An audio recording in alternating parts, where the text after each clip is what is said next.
we'll do it then.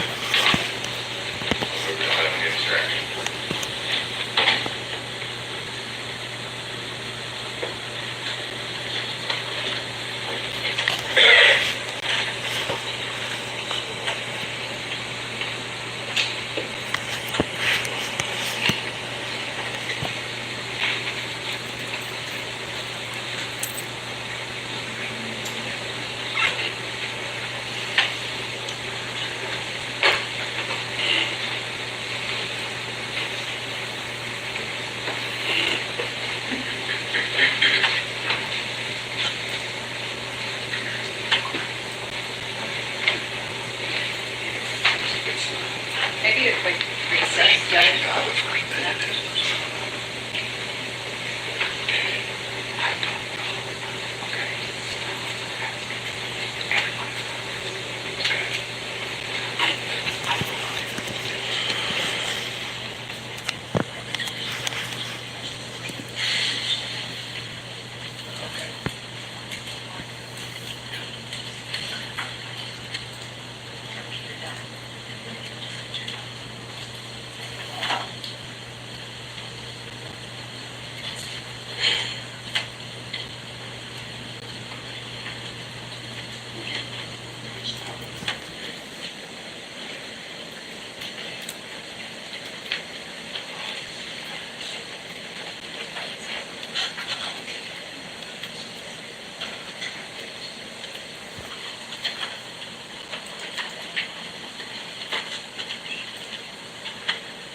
Welcome back.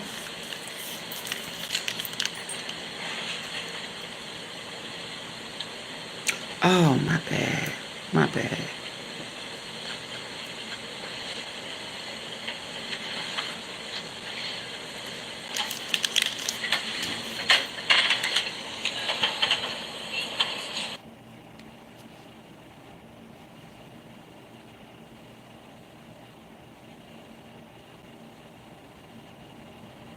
A reaction to the head injury, and that caused his body to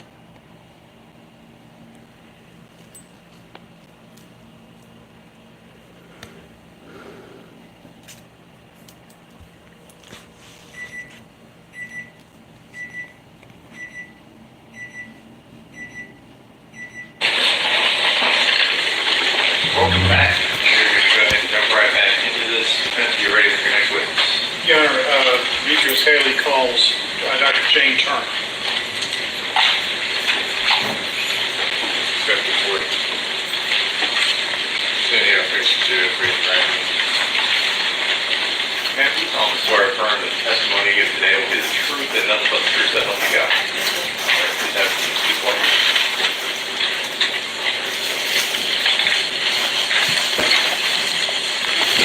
Tell us your name and spell your name for the court. My name is Dr. Jane Turner, JaneTurner. And you said Dr. Jane Turner. What's your occupation? I'm a physician. I'm a trained forensic pathologist. And my office contacted you about this case. What did we ask you to do? You asked me to review materials related to the death of Mr. Tyre Nichols and to tell you my opinion as to the cause of his death. And what in your background qualifies you to give opinion testimony on that issue? I'm a board-certified forensic pathologist. I've practiced for over 25 years. I've performed well over 5,000 autopsy examinations, including autopsies in individuals who've had injuries from assaults, motor vehicle accidents, gunshot wounds, falls. I've also given lectures on traumatic brain injury. And I think you went to medical school somewhere. I did. I went to St. Louis University School of Medicine. And is that where you live now, is St. Louis? Yes. Have you ever been called upon to give this type of expert testimony before? Yes. Hey, Juice How many Box. occasions? With Hey, depositions and trials well over 200 times. Juice. Your Honor, may I ask the witness a document? Juice Box. Here, get a link, a wrench, and drop your link. Shout out to Oak Cliff Turner, what Bay. is that you have in your hands in front of you? It's my curriculum vitae, which is essentially a resume. And is that a date? There you go, Juice Box. This is from November Drop your link. 2024, so it's close. All right. Your Honor, we would move that as the first exhibit for Dr. Turner. Any objections? No, Your Honor. Hey, Kane Life.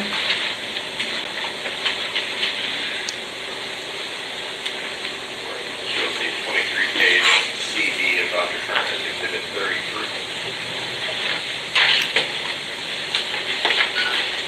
Dr. Turner, could you sort of walk us through the steps you go through in order to make a determination about the cause of death?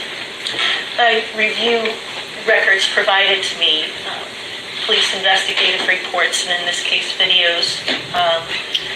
I also review medical records and the autopsy report and autopsy photographs and some trial transcripts. And is that all the records that you reviewed? Yes. And what did you find out from that review? That Mr. Nichols was assaulted. He was struck in the head. He was unsteady on his feet after that. He was eventually attended to by emergency medical services and taken to the hospital, where he was already showing signs of shock. He was initially had no pulse, no blood pressure, wasn't breathing, so Oh, wow. urgent care was administered to him, including intubating and putting a tube into his airway so that he could have his breathing supported.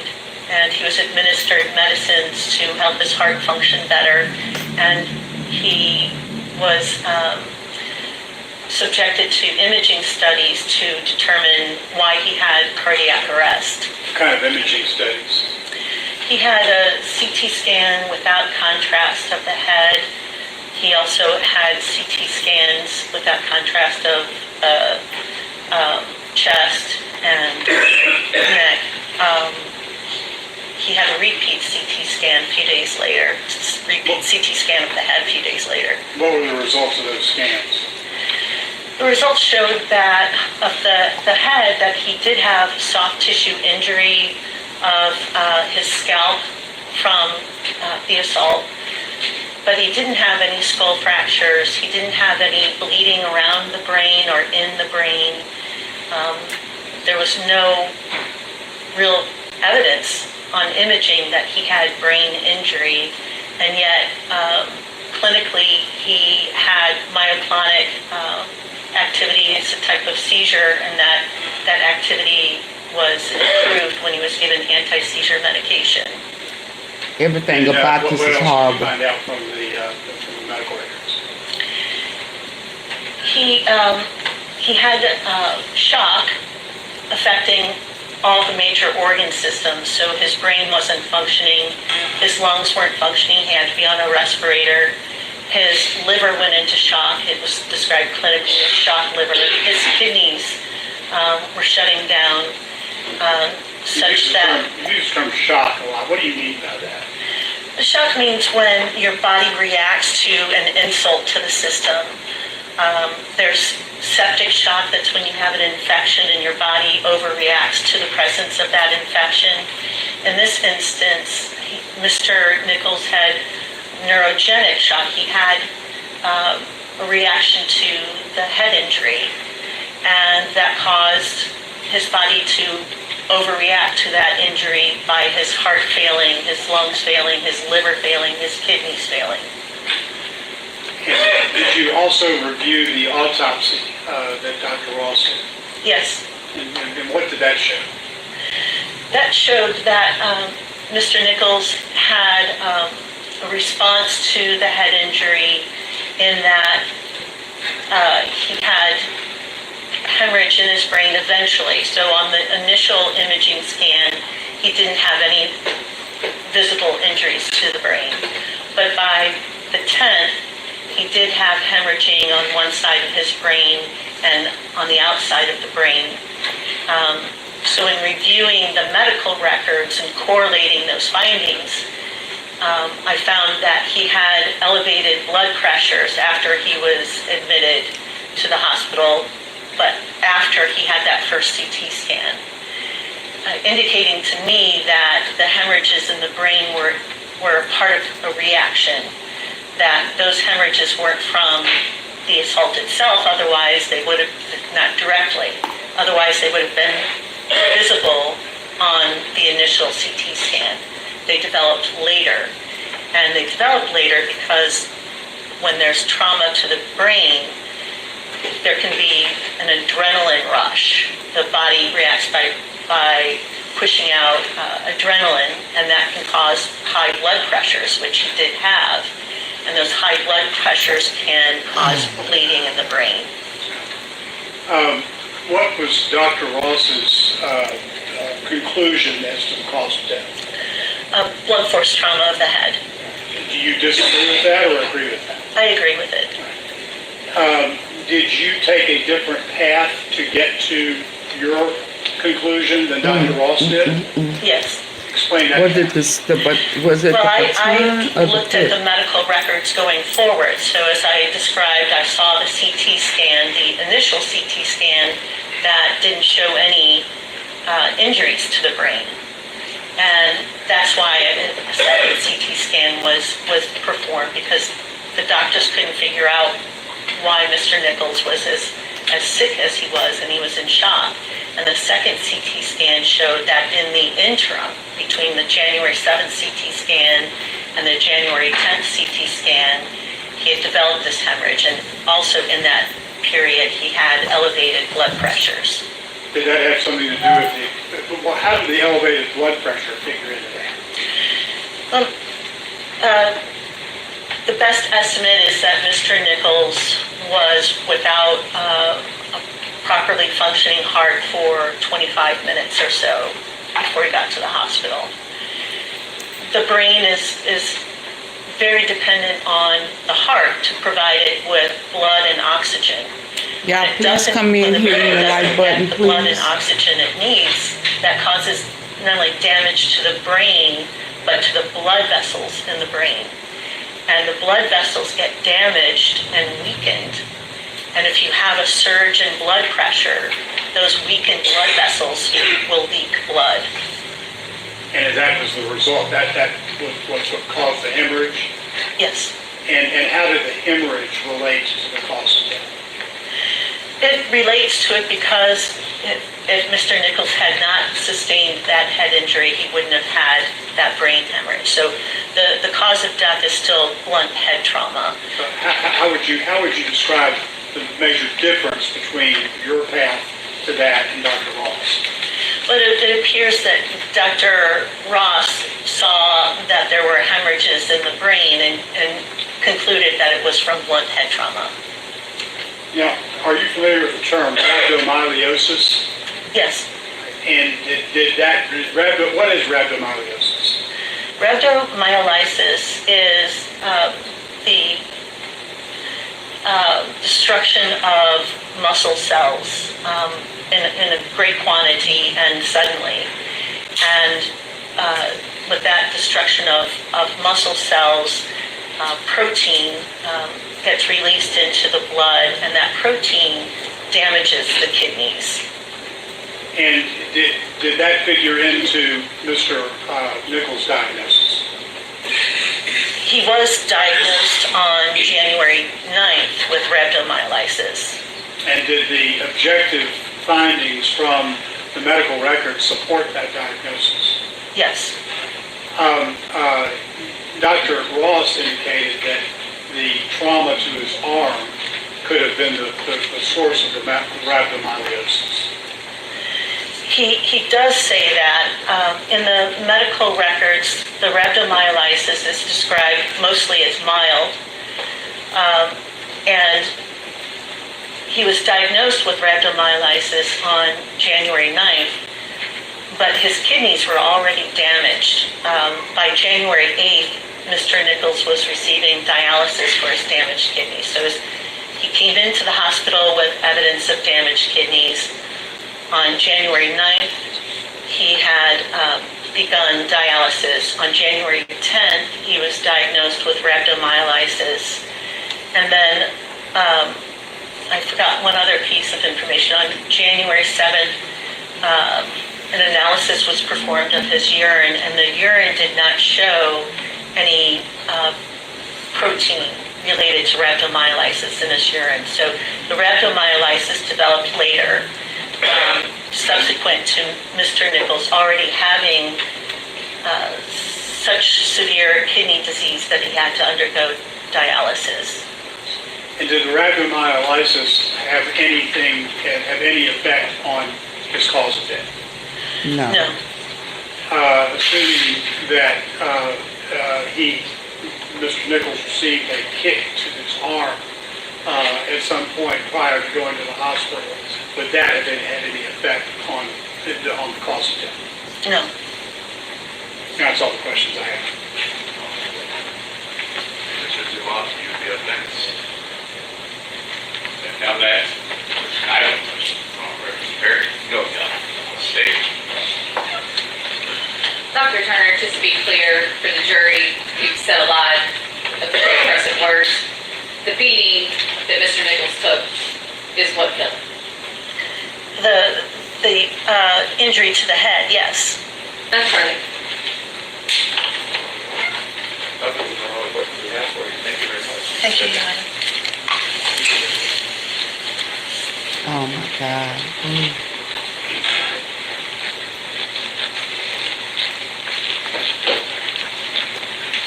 We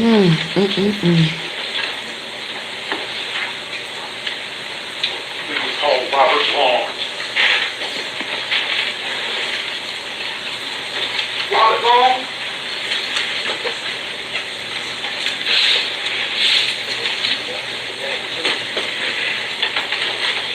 How do you live with yourself? Go ahead, start. Good to do it here. Sir, do you solemnly swear or affirm that the testimony you give today will be the truth and nothing but the truth so help you God? Yes, Your Honor. Please have a seat.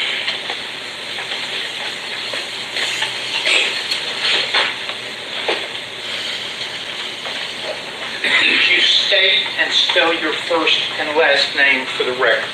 My name is Robert Long, ROBERTLONG.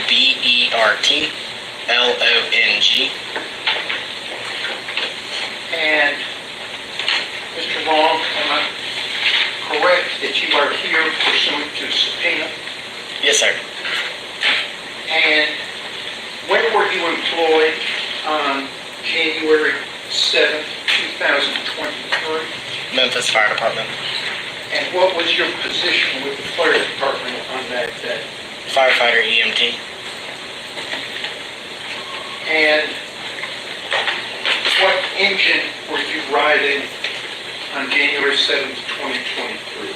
Engine Hey, 55. the boys.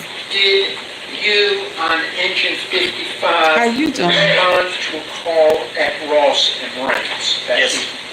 I apologize. I'm going to play a portion of a clip from a video that will be marked into evidence. And I am going to stop it at one point and ask ask if you recognize yourself.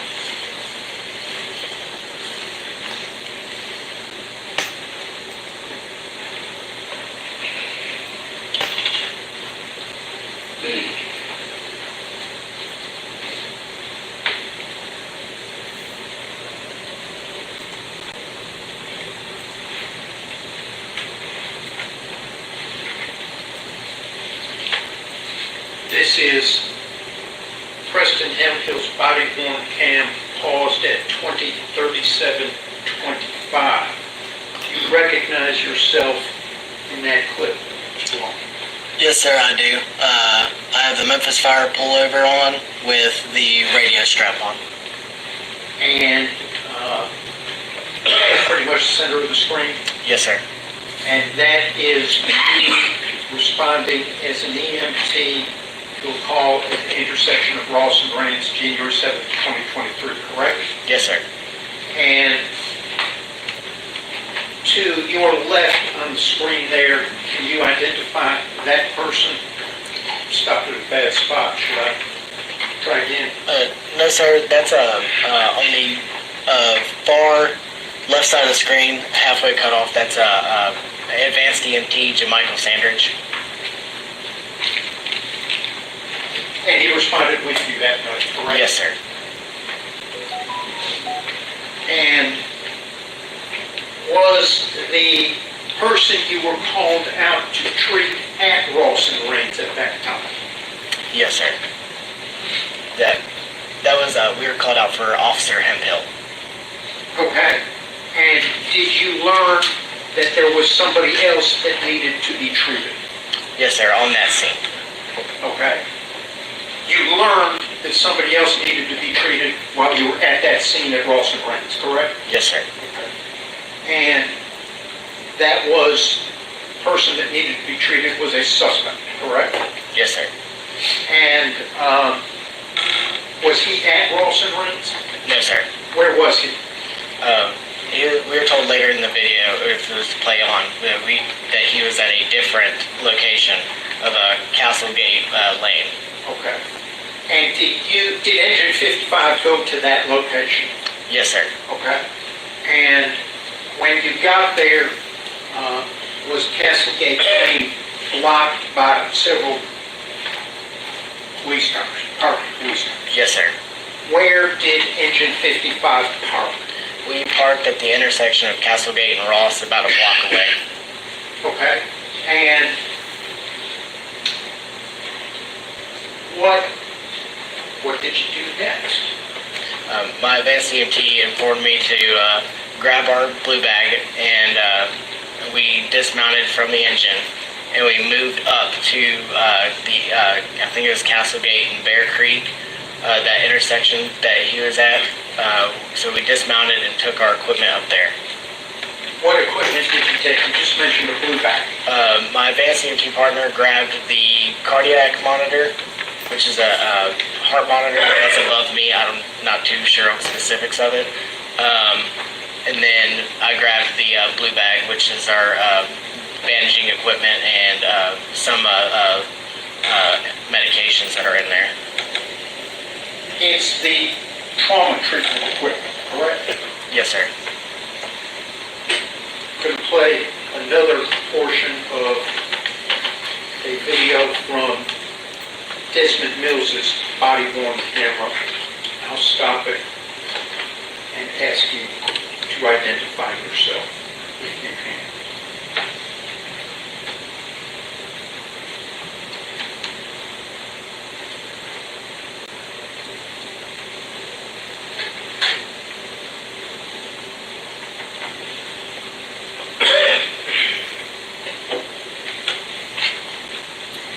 Can you identify yourself? This Officer Mills's body-worn camera is stopped at 20:50:07.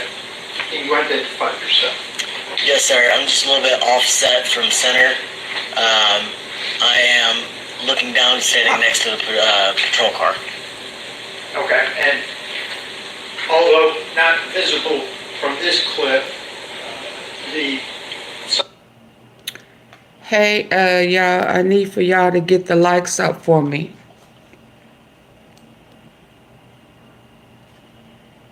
I need for y'all to get the likes up for me, please.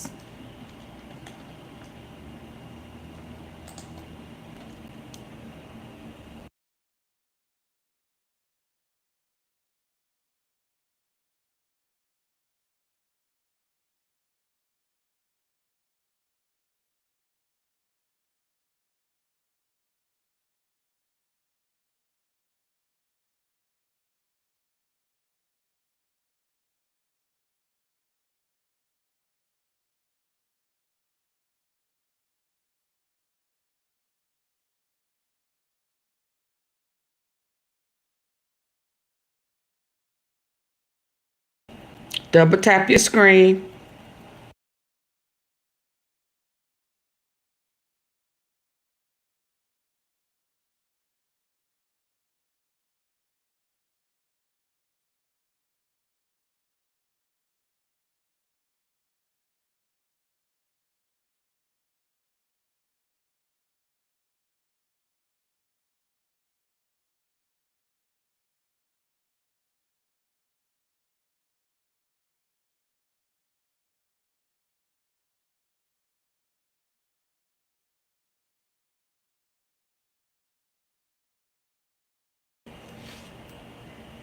Suspect that you're there to treat is seated up against that police car, correct? Yes, sir. Our patient was.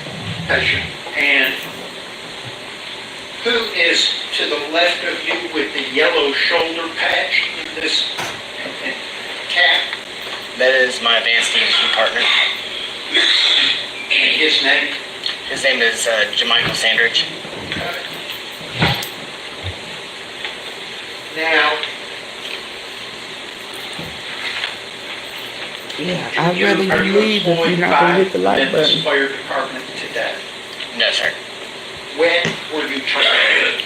January 30th, 2023. And to your knowledge, was it related to your conduct on January 7th, 2023 at work? Yes, sir. Now, on January 7th, 2023, when you got to Castlegate and Bear Creek, you observed a person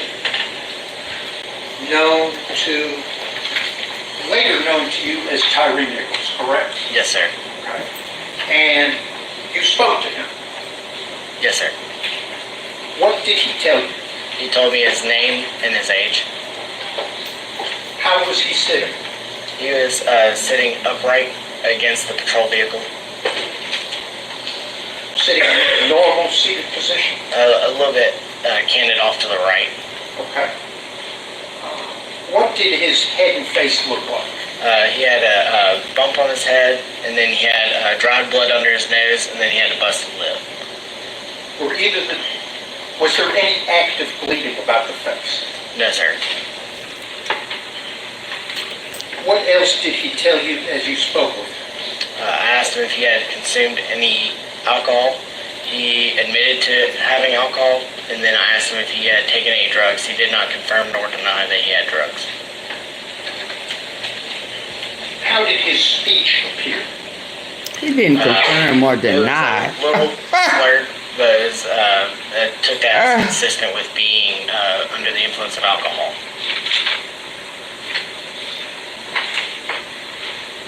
How did his breathing appear? A little rapid. He was still breathing fine. He still had an open airway, but it was a little rapid. So I'm assuming he just got done running before he was placed in that position. Was he alert? Yes, sir. I was about oriented. Yes, sir.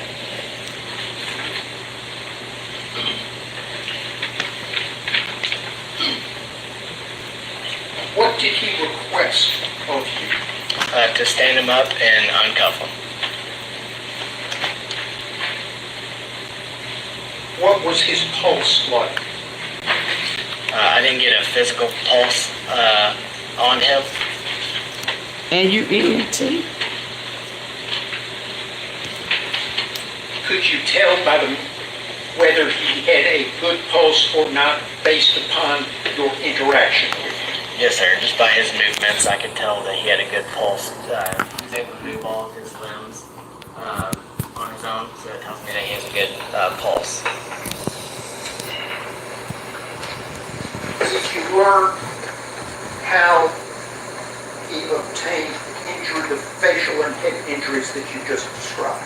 I was told that he ran, and that from the police officers, and that when they got to, I assumed that he was tackled just consistent with the injuries that I noticed, because they had to stop him from running from them. What about any pepper spray? I did hear from when we were at the scene at Ross and Rains, Officer Hemphill said that there was pepper spray that was used on that scene. That's what inclined me to think that pepper spray was probably used on him. Did you smell any pepper spray there at Bear Creek Castle? No, sir, I didn't. I hope you got fired because you didn't do your job either.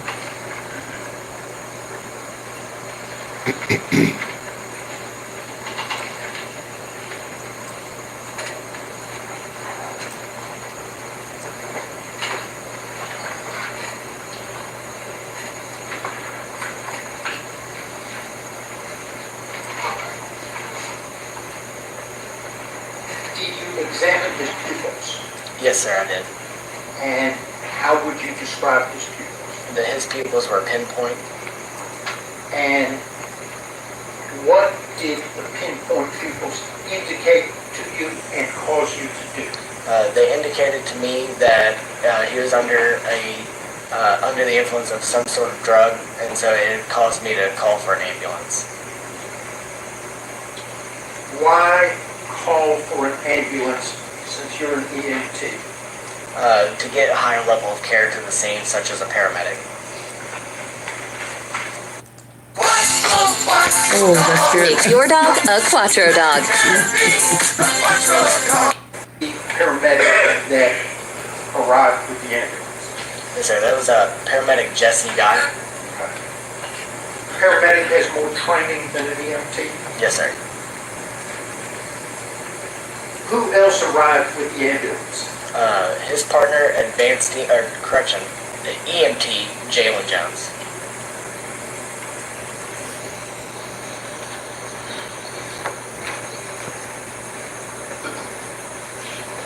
Did Mr. Nichols' condition change from alert and oriented while you were there with him? Yes, sir. How did it change? He went from alert sorry, I'm trying to get my words together here. He went from alert to responsive to painful stimuli. Okay, and for those of us who have no medical training, started with your question, what does responsive to pain mean? So what we'll do as an EMT is, if we notice that a status has changed, we will administer a sternal rub. And so it's just taking the knuckle of your fist and just rubbing on their chest to start painful stimuli, and that usually causes like either a muscle jerk, and that tells it that they're responsive to pain. If they didn't react at all, then it's unresponsive.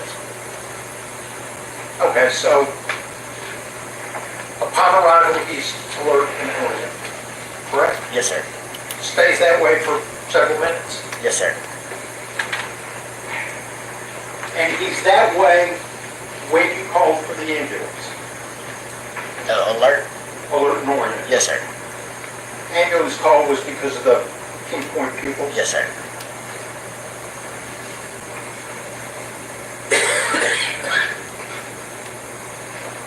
Describe the time frame between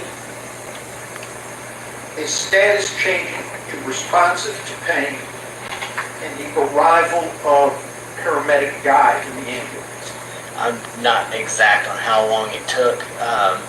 I think it was maybe when I did my sternal rub, maybe around 30 seconds to 45 seconds because they were coming up as I was doing my sternal rub. So the change in status for responding to pain is within seconds of paramedic arrival. Is that 30 to 45 seconds is your best guess here 2 years later? Yes, sir, if I had to estimate.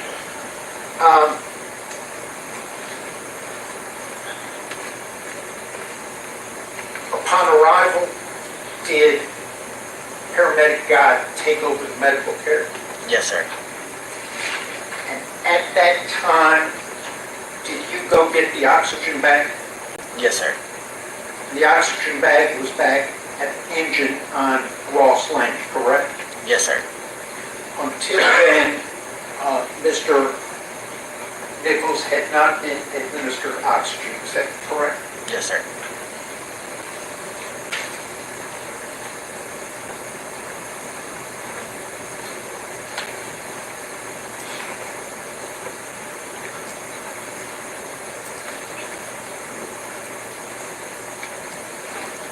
Ultimately, Mr. Nichols leaves Castlegate and Bear Creek in the ambulance, correct? Yes, sir. Who drove the ambulance? I drove the ambulance, sir. And where did you drive it? I took it to St. Francis Park off of 5959 Park Avenue under the guidance of the paramedic. St. Francis Hospital here in Memphis, Tennessee, correct? Yes, sir. Who was seated in the passenger seat during that drive? A police officer was in the passenger seat. I didn't catch a name. Do you recall if he was a big, heavy-set guy? He was a little bit on the more built side. He did have a beard and he had a beanie on. Do you recall whether he had any hair? He had facial hair, but he had a beanie on over his head. It had MPD on it. Do you know if that was Officer Mills? Not to my knowledge. I don't know the names of the officers. Who was in the back of the ambulance with Mr. Nichols? It was paramedic Jesse Guy. It was advanced EMT Jamichael Sandridge and EMT Jalen Jones. What did you learn about Mr. Nichols' condition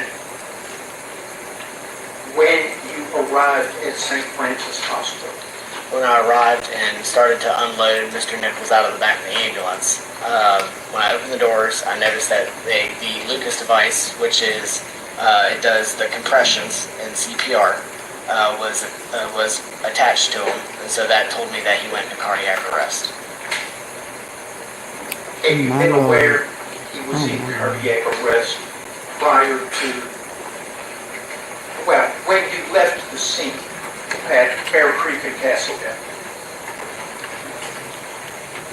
Was, to your knowledge, was Mr. Nichols in cardiac arrest when he was put in the ambulance at Castlegate and Bear Creek?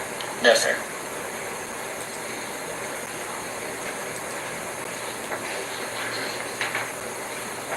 What did you do upon arrival at St. Francis Hospital? I parked the ambulance at the ambulance bay, got out, and opened back doors to start unloading Mr. Nichols. He was out of the back of the ambulance, and then wheeled him inside with my paramedic, my advanced EMT, and EMT. I believe the officer went inside with us, but I'm not too sure. I was just focused on bringing the patient inside. We brought him inside through the double doors, and then wheeled him into one of the trauma rooms. Transferred care to the emergency room personnel? Yes, sir. I might have a moment, Your Honor. Yes, sir.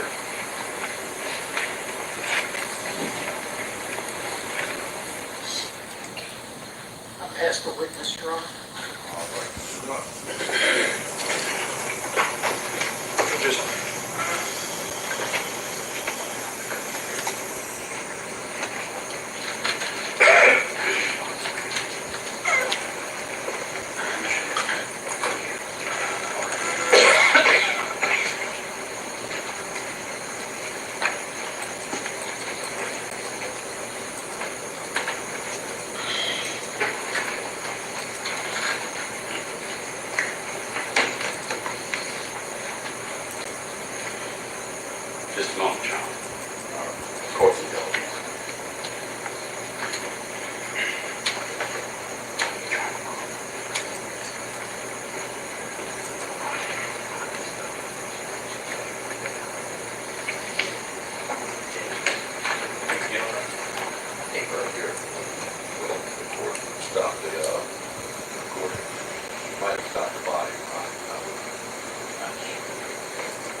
Can y'all please hit the like button so I won't have to pause or support the platform?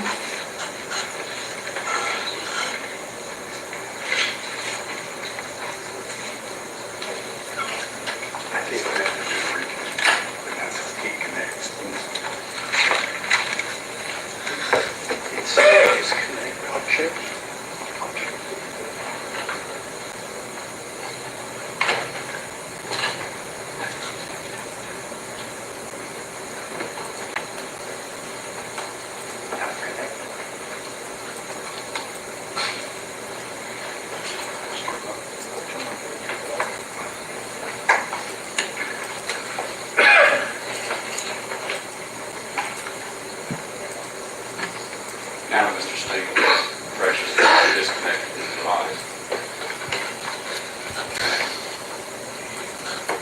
Mr. Long, my name is Martin Zumak, I represent Justin Smith. Justin, could you stand up a minute? That man look familiar to you? No, sir. Was there a police officer on the scene that night that carried on more than one or two or three conversations with you regarding the oxygen level of Tyre Nichols while you were supposedly there giving him treatment? Are you supposed to be there?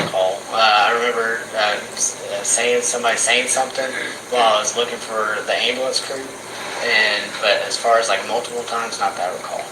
Do you remember a Memphis police officer saying, "Hey, do you have one of those baggy things you can put on his face"? You remember that? No, sir.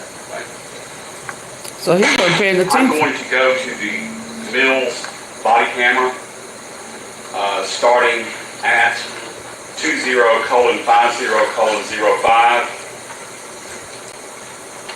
If you could, sir, could you see yourself in that image? Yes, sir, I do.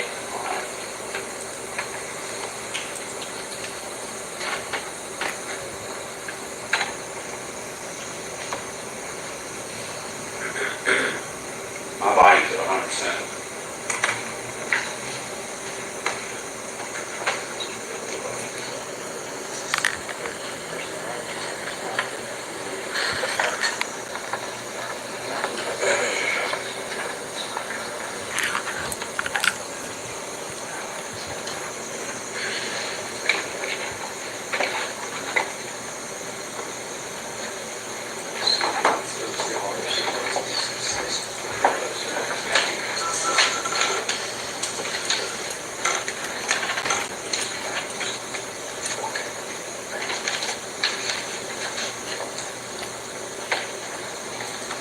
No matter where I go in the video, there's no audio. And mine is not on mute, so 100%. I don't know what else I can do, Judge. Well, I'd like to play it off mine. I mean, we should be able to play it off this laptop if I'm connected, right, Judge? And the other system, one, we got 3 different computers that have not had the ability to make a sound.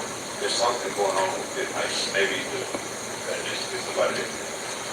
But it's off of the courtroom itself, because that's not a system in the courtroom. Your computer is casting. I'm going to disconnect mine. I'm going to disconnect mine. I don't know. We're connected because the video's coming up. It's an audio sound. There's something that is disconnected with that somehow stopping the sound because it did it on this one, it did it on his, and it did it on this one. Now, what I'm saying though, you may need to switch your audio feed on your laptop and then be able to switch the speakers on the TV.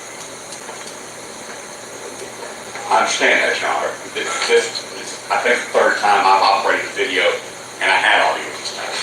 We have an expert that is just great at this, Mr. President. Graciously. Now we jump into attention. You're trying to connect again while we're back.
I'll ask a question for the next, okay?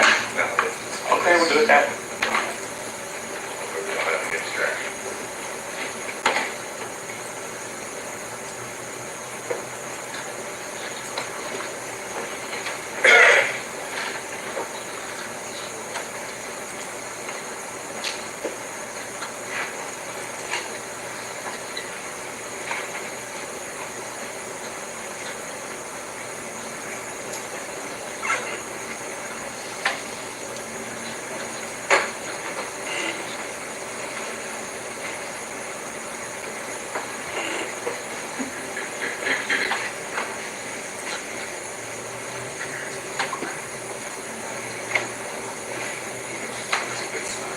Maybe a quick reset, Judge.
They having a hard time, ain't they?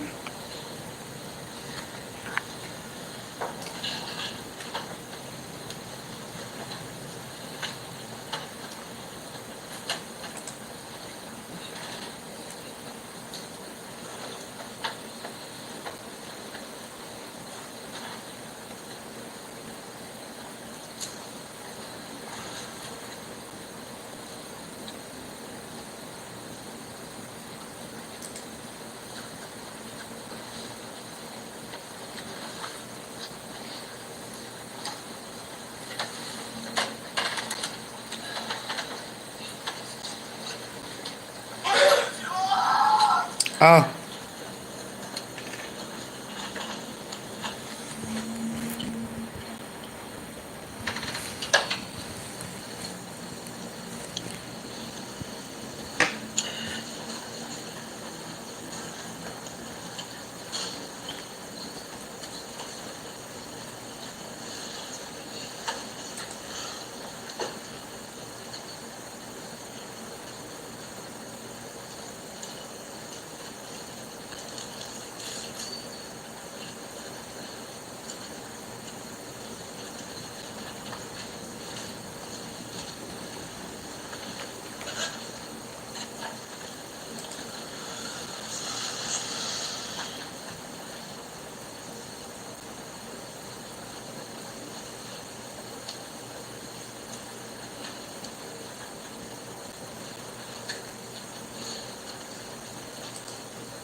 I'm gonna have to set this down until they can get this working.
I said, what the heck?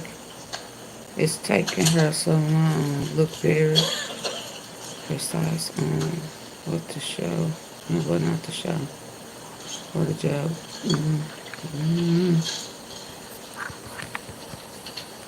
I think they're having an issue with the volume. It's not playing volume.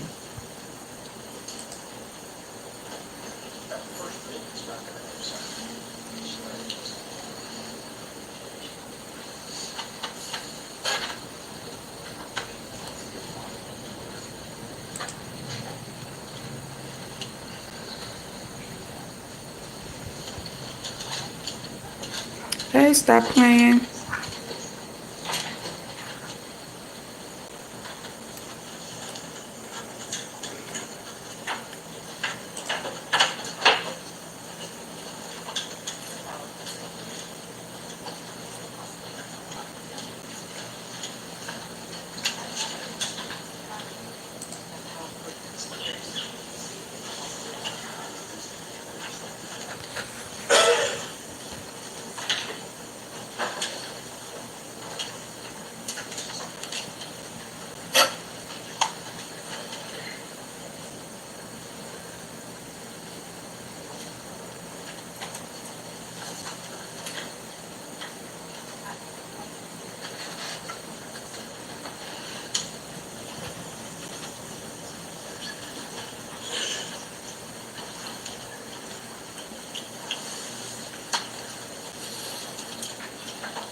HITMAN.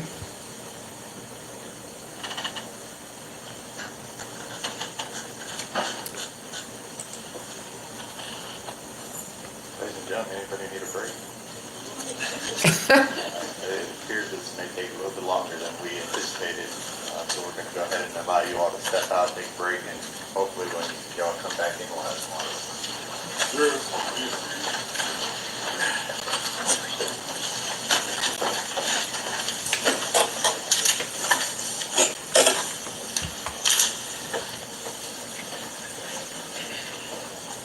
Someone,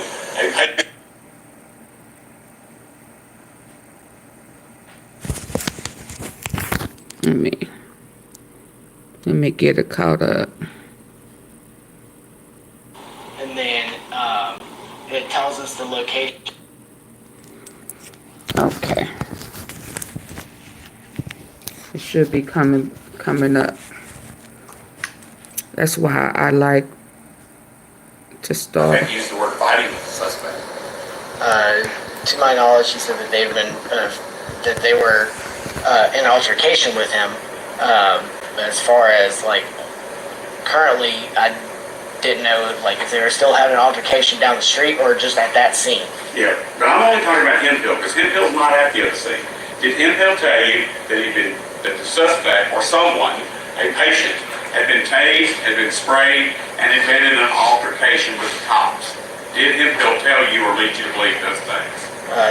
It led me to believe that taser was used, OC spray was used, and that the suspect took off. Okay.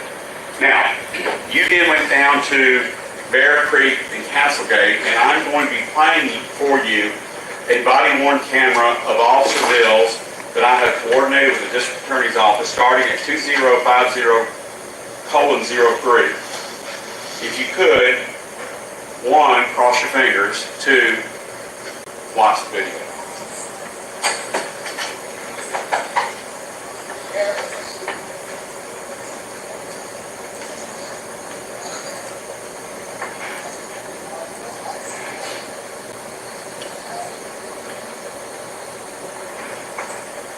At time this is going on, about how long have you been standing around, in your best estimate, been standing around there with the patient? Because the patient's at your feet, just out of view, isn't he? Yes, sir. About how long have you been standing there? If I had to guess, maybe 3 minutes. Okay, fair enough.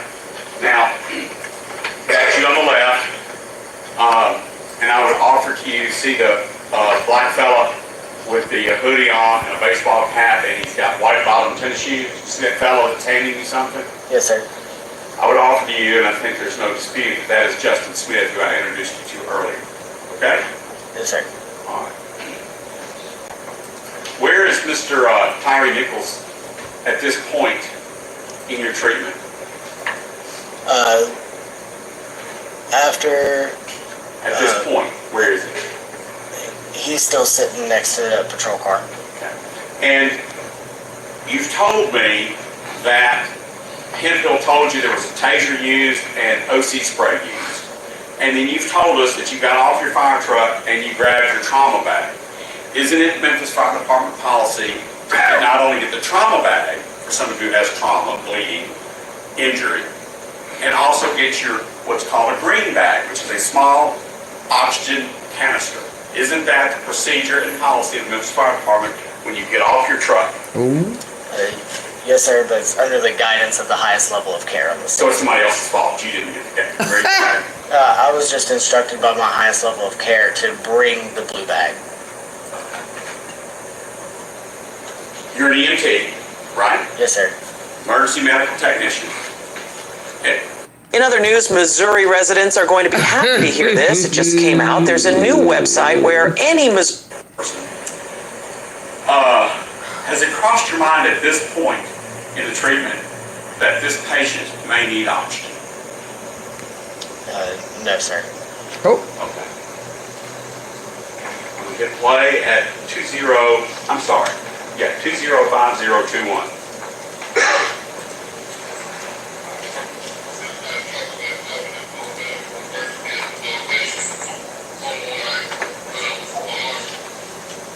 Are you and the other fellow, the senior fellow, are y'all providing any medical care right now? Just observe, just overwatch it and make sure that he doesn't harm himself. Have you or the other EMT, have y'all laid hands on the patient yet? Yes, sir, we have. You have? Yes, sir. Okay, mark that time, 8:50 p.m. You are testifying that you have laid hands and begun treatment on the patient, but now you're just observing. Is that what you're telling us? Yes, sir. Is that Mr. Nichols' feet flopping around? You need to get up? I can see it, sir. Yes, sir. Are those Mr. Nichols' feet flopping around? Yes, sir.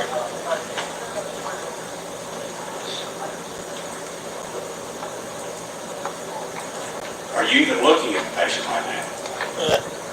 Just then I was. But I hear the sirens of the unit approaching.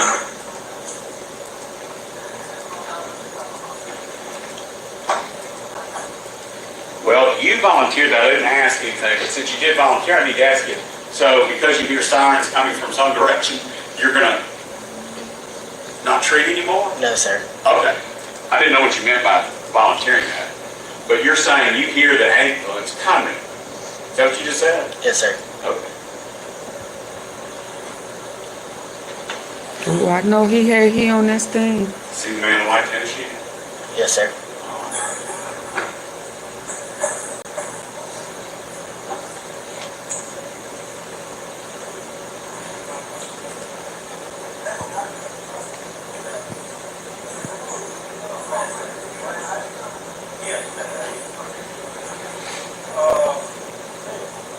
Right here, what are you looking for?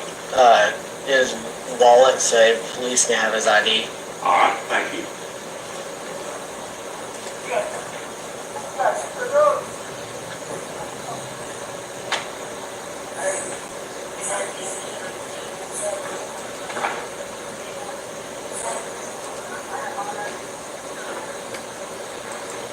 What did you just ask Sanders for?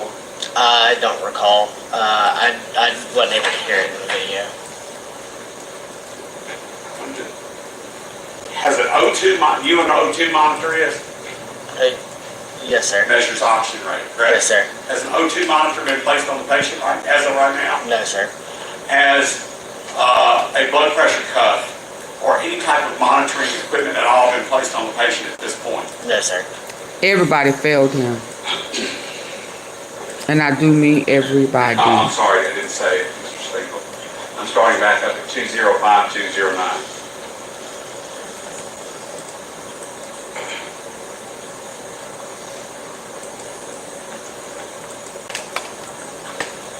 Which one of y'all are observing Tyre right now? Off screen, but I'm facing towards him. Oh, he's got to see.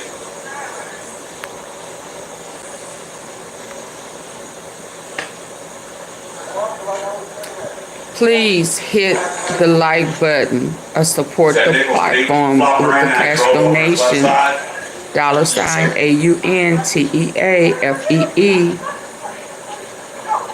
Did you say earlier that you heard the ambulance siren? Where'd you go?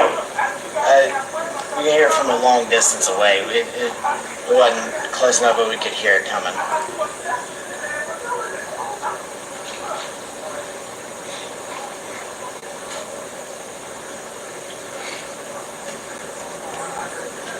Is that Mr. Nichols lifting and trying to lift himself back up? Yes, sir.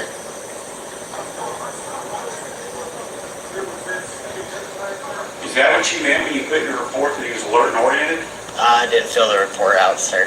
Somebody else did. As far as like the EPCR, no, sir, I didn't fill that. Yeah, at any point you think you can want to take a like away, I think it's time for me to pause. And you know, yeah. I feel like I'm being taken for granted now. Yeah. Go ahead and leave.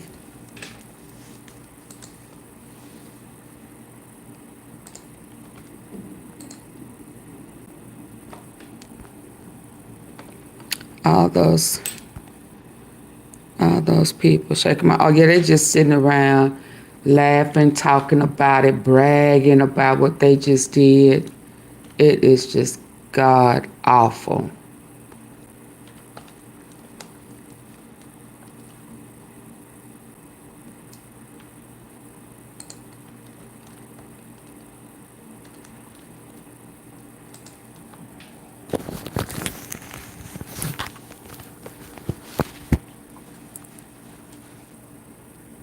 But my grand jury, yes, sir.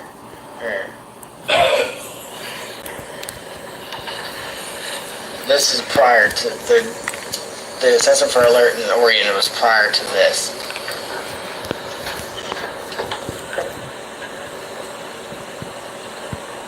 I hear sirens now, you. You see, they're a little bit closer at this point. Yeah. So you didn't do your job. His left side. Yes, sir. Now he's on his back, Yes, sir. rolling onto his right side. Yes, sir. Oh no, I didn't see that. I'm still standing off screen looking at him. Well, I'm not a doctor or anything. How's that man supposed to be able to breathe if he's laying flat on his back or rolling around on the concrete? All of them need to lose their He can job. still breathe in his airway if he has a backup. He can still breathe. It's not obstructing his airway. You did check his airway? I mean, he's able to move around on his own, and he's able to. Oh my God. I mean, Is it your position because he's moving, he must be breathing? Jose, he's got a good pulse and to be able to move on his own, and it would be able to. I'm not just an EMT. I'm just very. I'm just the EMT. Of it. I'm just the EMT. I'm just the EMT. 2054, 04-ish, 03-ish. I'm just the EMT.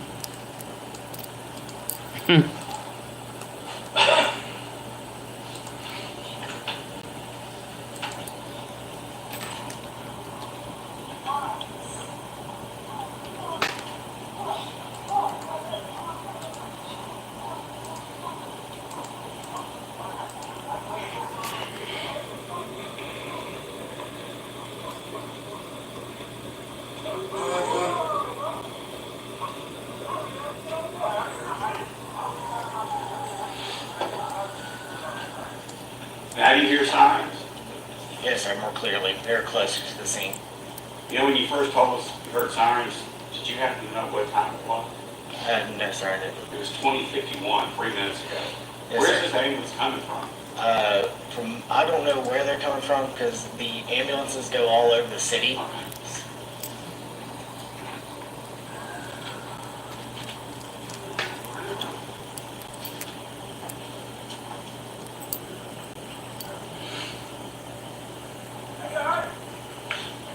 What, somebody just asked you, Is he all right? you don't recognize the voice, so I'm not gonna ask. But was it a cop or a fire department man that said that? It wasn't either one of our voices. It was a police officer. Same voice said what? I didn't catch it. I'll replay.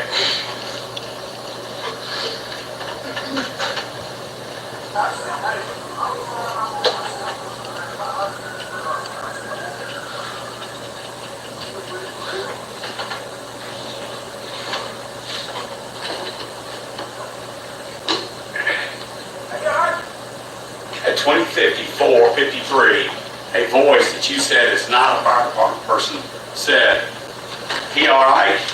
You heard that, right? Yes, sir. And do you recall someone asking you there that night with your own independent memory? Yes, sir. Okay. I'm gonna hit play, and that same voice asked a follow-up question. If you could please listen.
Oh, it took y'all a while to get the likes up. Come on now. Let's pick up where we left off. My tablet went off. It took y'all so long. Like, what are we doing?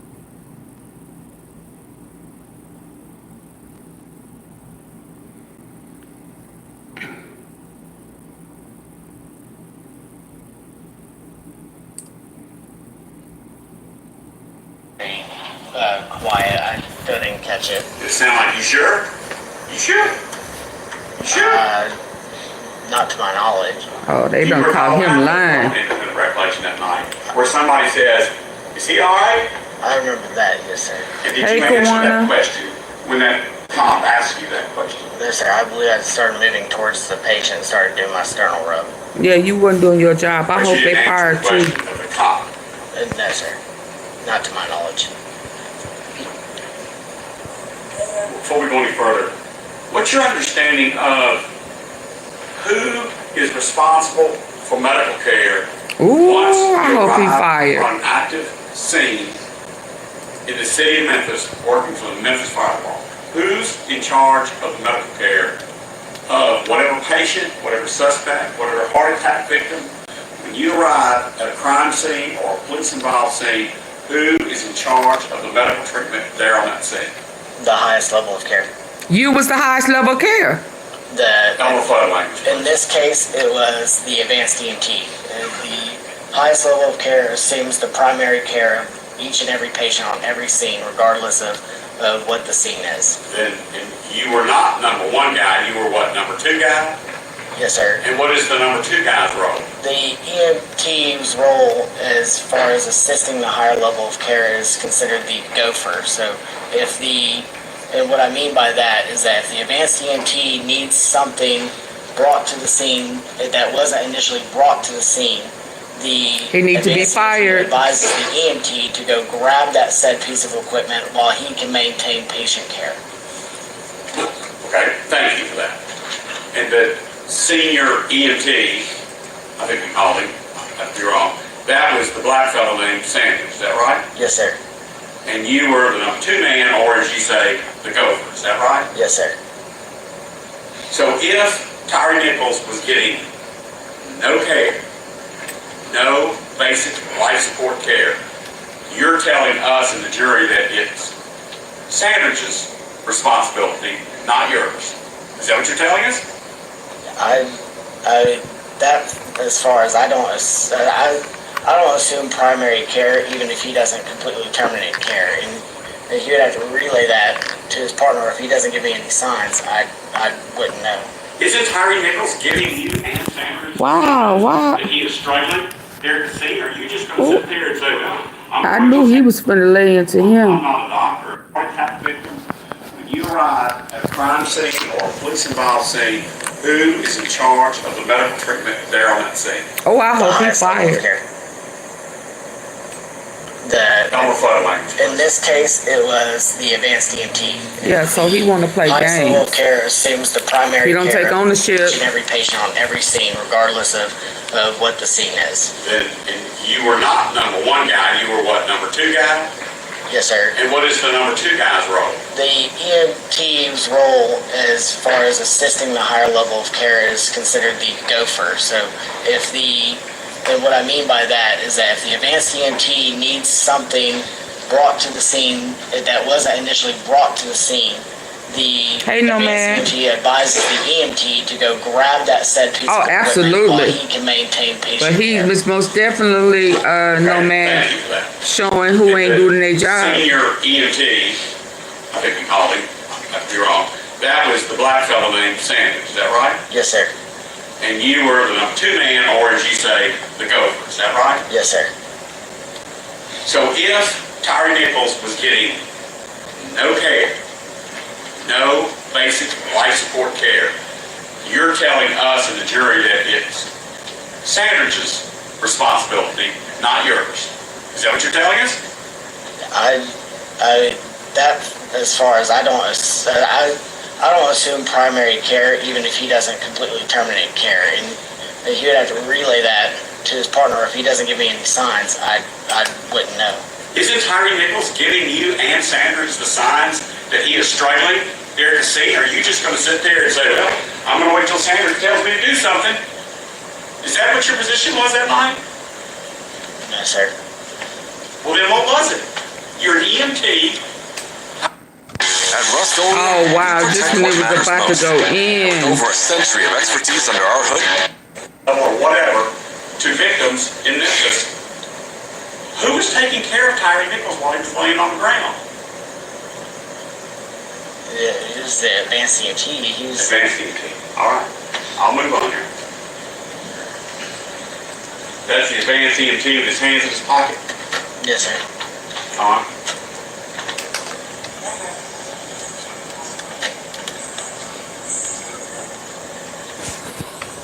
What is that bag that the advanced EMT is moving?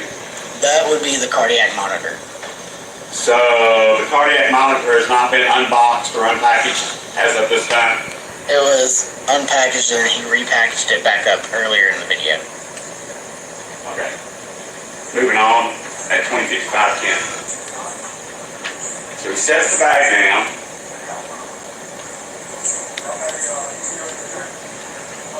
I'm sure somebody here will be interested. Was that a cop or a fireman that asked, do you have an ETA on your unit? That was a police officer that asked. I think we're now 20:55, and I still don't see an ambulance. Do you? They just pulled up on the scene. They just arrived on scene, but they haven't made it up to the scene yet.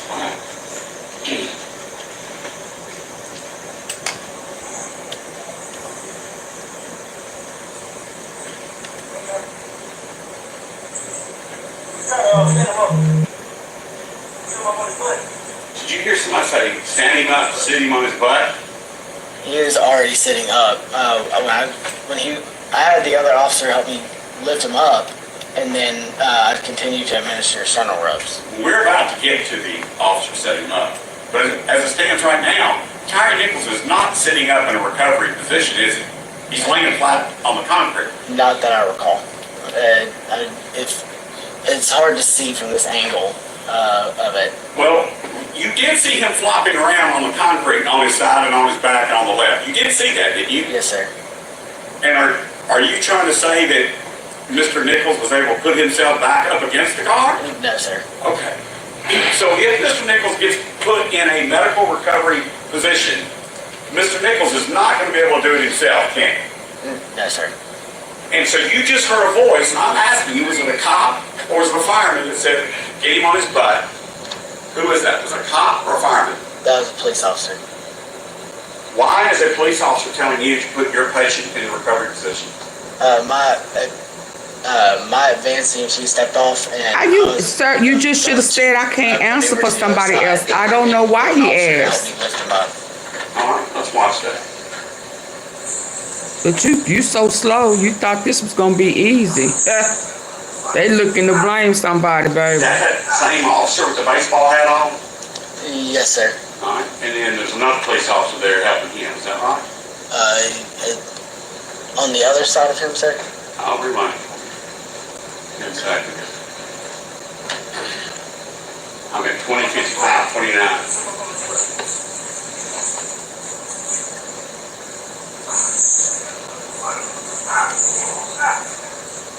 Yes, sir.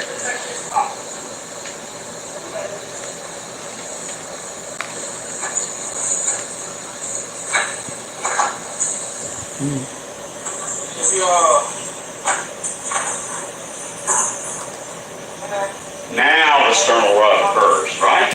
No, sir.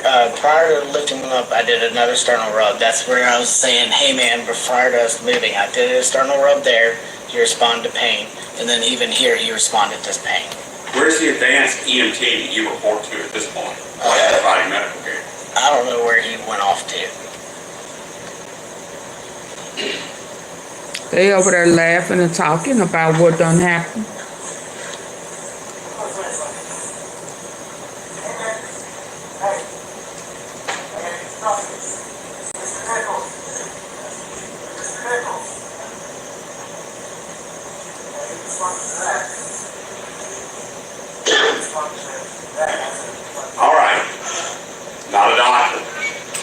you do a sternal rub on somebody for 15 seconds, is that because the person is gone, what otherwise might be referred to as non-responsive? I did it multiple times, and then he responded to I believe the third initial time that I did the sternal rub, he responded to pain. Okay, you must have missed my point. Do you do sternal rubs on people that are responsive and breathing and healthy? No, sir. You do sternal rubs on someone who's non-responsive or unconscious to see if that will stimulate pain so that they'll jerk around, right? Yes, sir. So, you've now told us you've done 2 or 3 sternal rubs on this guy, and I'm asking you, that was because Mr. Nichols was unresponsive and looked unconscious, correct? Yes, sir. And at this point, has it crossed your mind to put this man on oxygen? Yes, sir. Now, at this point, it did. Yes, sir. Oh, he got him scared. Well, where's your oxygen bag? On the piece of equipment. Oh What, my along that God. road? Yes, sir. All y'all failed this man. Moving on. May he at rest in peace. T5625.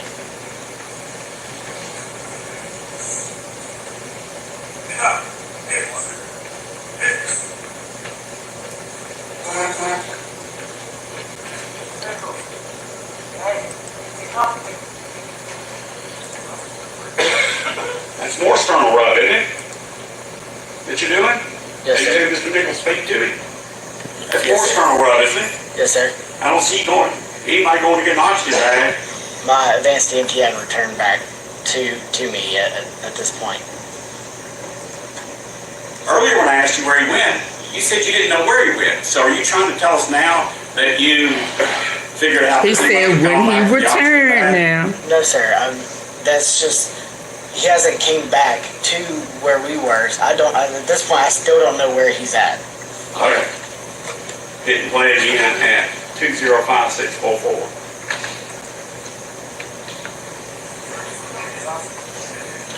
Did you hear that black officer with the baseball hat just told you? Did you hear what he just told you? Yes, sir. What did he say? What is his oxygen? I'll play it again for you so you can try. Again.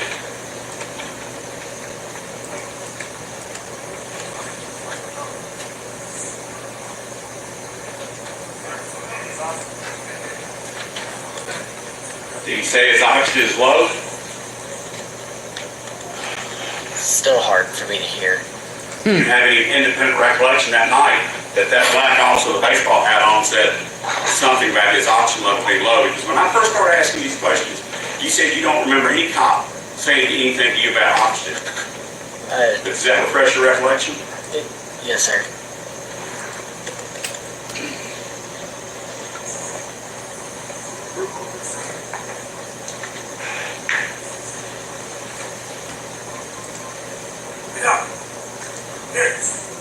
Wait a minute. Is that advanced EMT Sanders that I see moving around behind the black cop? Yes, sir. So he's come back. Yes, sir. Did he bring the ring back with him? No, sir. Oh, wow. So when you saw that he didn't bring the oxygen bag back with him, did you run to Yes. go get the oxygen bag? Yes, sir, I did. Hold that thought. He said, hold that thought.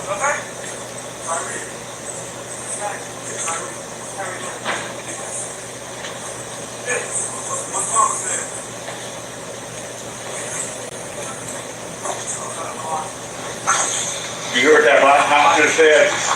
He said he's got low oxygen. Did you hear that? I heard it, yes, sir. Oh.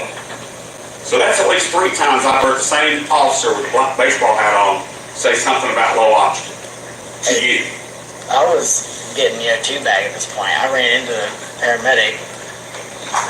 Do you think you're all getting an oxygen bag? Yes, sir, I know at one point I did. Let's see if this refreshes your recollection. When the ambulance arrived, the man in charge, I think his name was Guy, wasn't it? Yes, sir. The head paramedic on that vehicle told you to go get the stretcher, didn't he? Yes, sir. You've testified that when you went to go get the stretcher, you took the green bag, the oxygen bag, for the first time off and put it on the stretcher. Do you recall testifying to that? I put it on the ground. I'm sorry. Beg your forgiveness. You put it on the ground.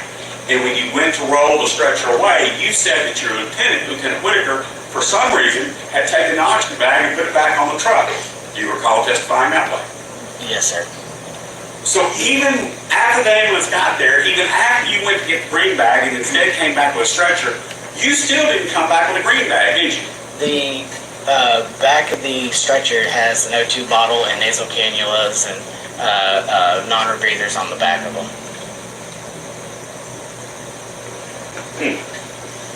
All right. He said, Judge, I want to go through this portion of the video because this is the business now.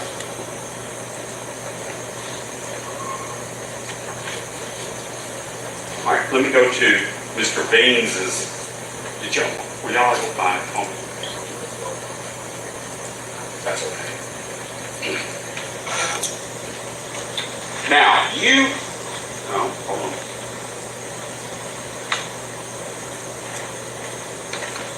May I speak with co-counsel, my client from Underground? Okay. Y'all like using it. So we can be under this. I'm through.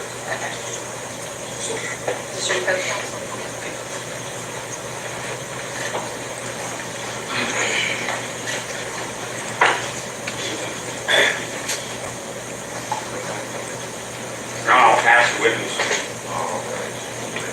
It's very, you're up. yeah, because he ate him a new You one, remember didn't he? riding to St. Francis Hospital, Yes, sir. and you said you remembered a gentleman with a MPD, I think you called it Bean hat, Yes, sir. and if Darius Bean stand up, you remember seeing a face that had been in the passenger seat of that ambulance? Yes, sir. He looks familiar. Does that look familiar? He Yes, looks sir. familiar. Yes, sir. But you didn't know him by name or anything that night? No, sir. But if I attended to you that that was the person in that vehicle, would you disagree with that? No, sir. It looks like it. You know? Yes, sir. And do you remember him at any point doing anything to obstruct the ability to administer care to Mr. Nichols, who was then in the back of the ambulance? No, sir. Not that I recall. No, He sir. didn't- he didn't get Well, it? he was in the front of the ambulance, so no, sir. Right. And when you would have seen him at the hospital, was he in the way? No, sir. And when you were on that scene, did he actually try to do anything to obstruct you from the care that you were trying to administer at that time? No, sir. The first time I saw him was actually in the unit. All right. We call ambulances units, so I'm sorry, I'm going to use that synonymous.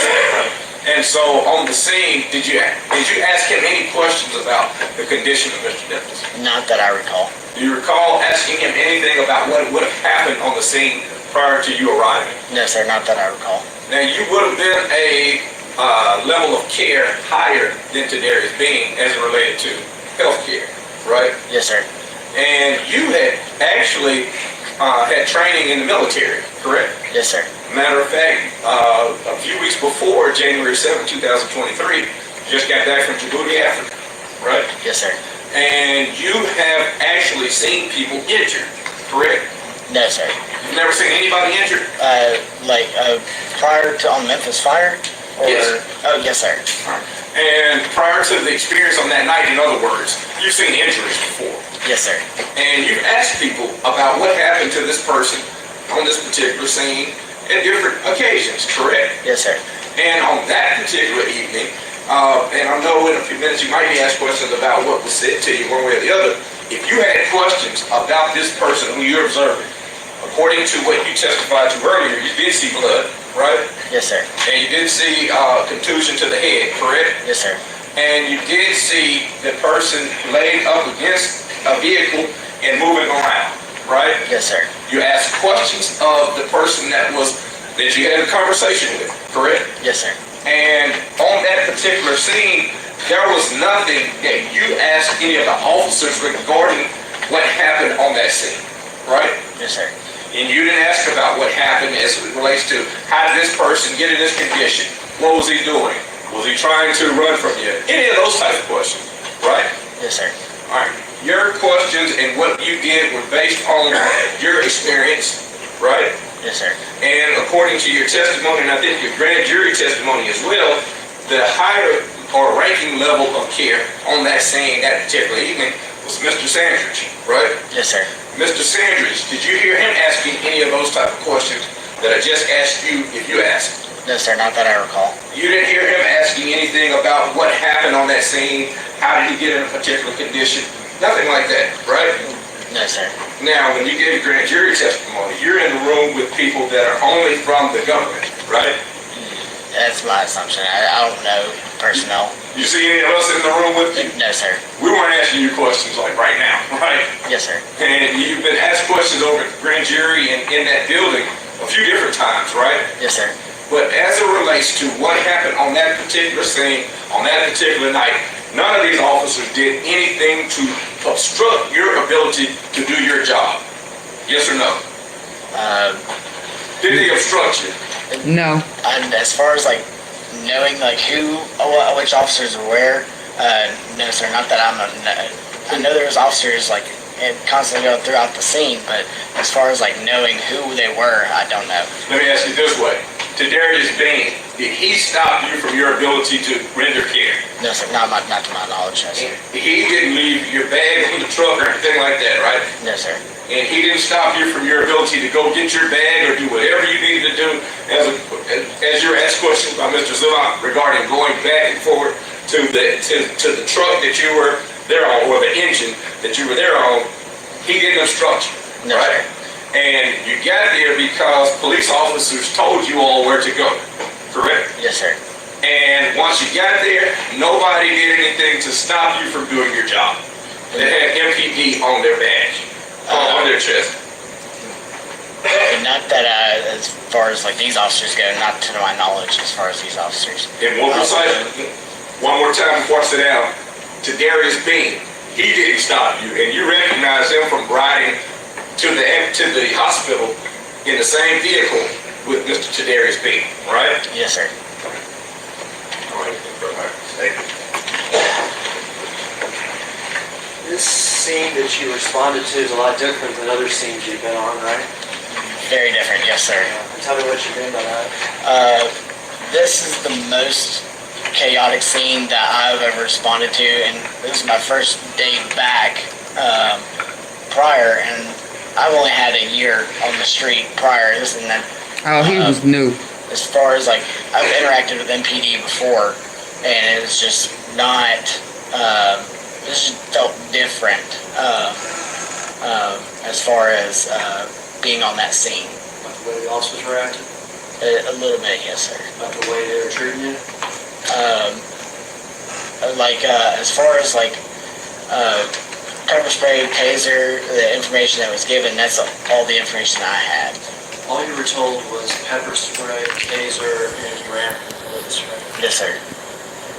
Well, how many of the police officers, including Mr. Bain, ever told you that he had received an impact to the head?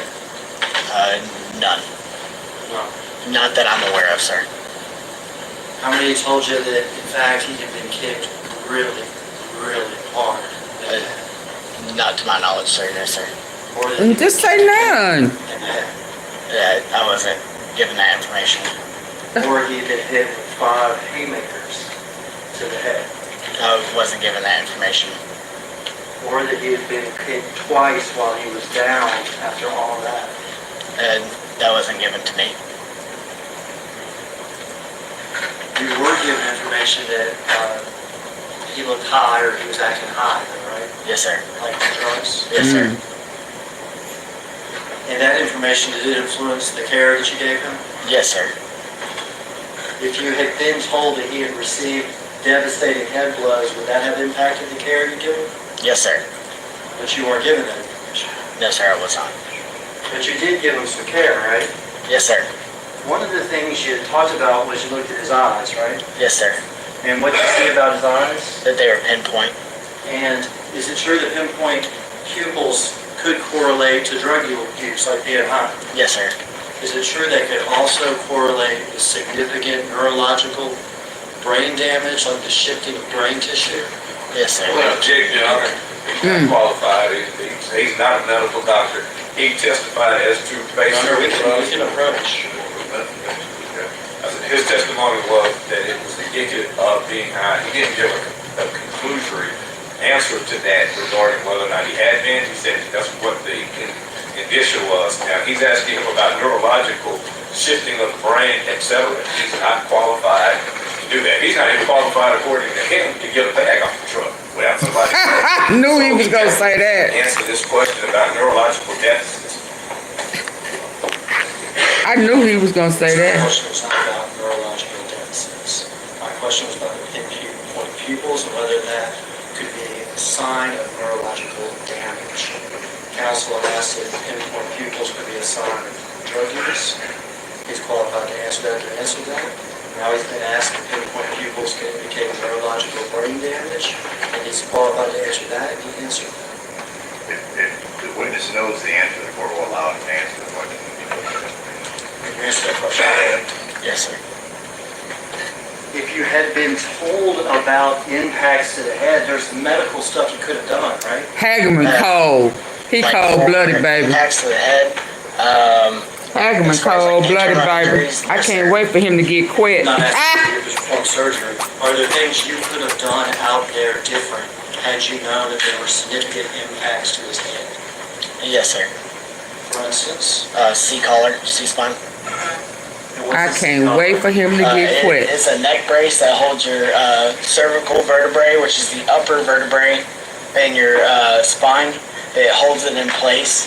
Whom I will be from talking moving your about neck, later. further injuring yourself. And is that important when you have neurological damage like that? Yes, sir.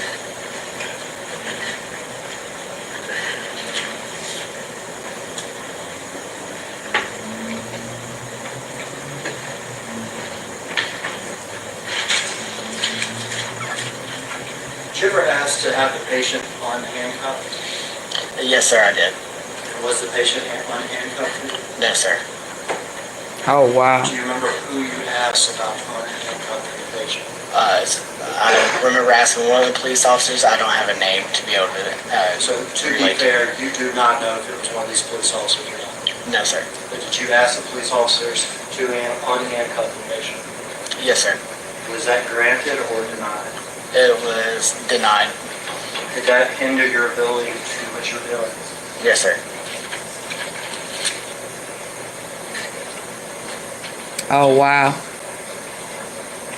That's all my questions.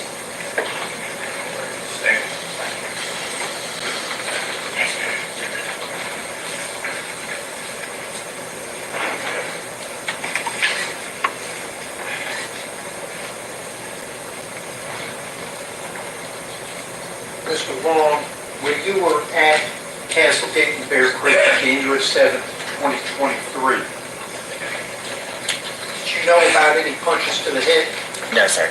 Did you know about any kicks anywhere on the body? No, sir. Did you know about the use of an aspartame? No, sir. Had you been there and seen that?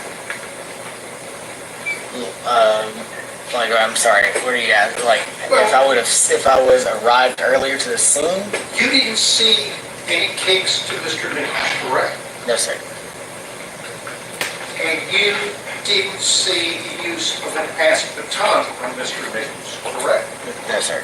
And you didn't see any punches to Mr. Nichols, correct? No, sir. So if you weren't, it's because you weren't there when that occurred, correct? Yes, sir. If you're not there, you have to be told, correct? Yes, sir. So if you weren't there when punches were thrown, you can't tell an EMT about it, correct? I'm sorry, I misunderstood your question. You don't want to just make cookies. You want to make memories. Oh, Lord. You want to... Not present to observe punches. He couldn't tell you about it, correct? All right, I think that requires that objections respecting. I'll withdraw the question. Hey, would you stand up for me? Do you recall seeing Officer Haley at Castlegate and Bear Creek? Not to my knowledge. I don't know names, or at that time I didn't know names or who they Gentleman looked who was like. just standing, stand up again, Mr. Hager. Do you recognize the gentleman standing as having been at Castlegate and Bear Creek that night? I don't know who police officers were there. As far as like the names of the police officers that are there, like I can see them here now, but as far as like being able to, I can give you a description of them, but as far as like seeing them, I couldn't tell you if I saw them or not, if I recall seeing them there or not. Okay. So the gentleman who was just standing that I reference right now as Demetrius Haley, do you recall him being at Castlegate and Bear Creek January 7th, 2023? No, sir, I don't recall.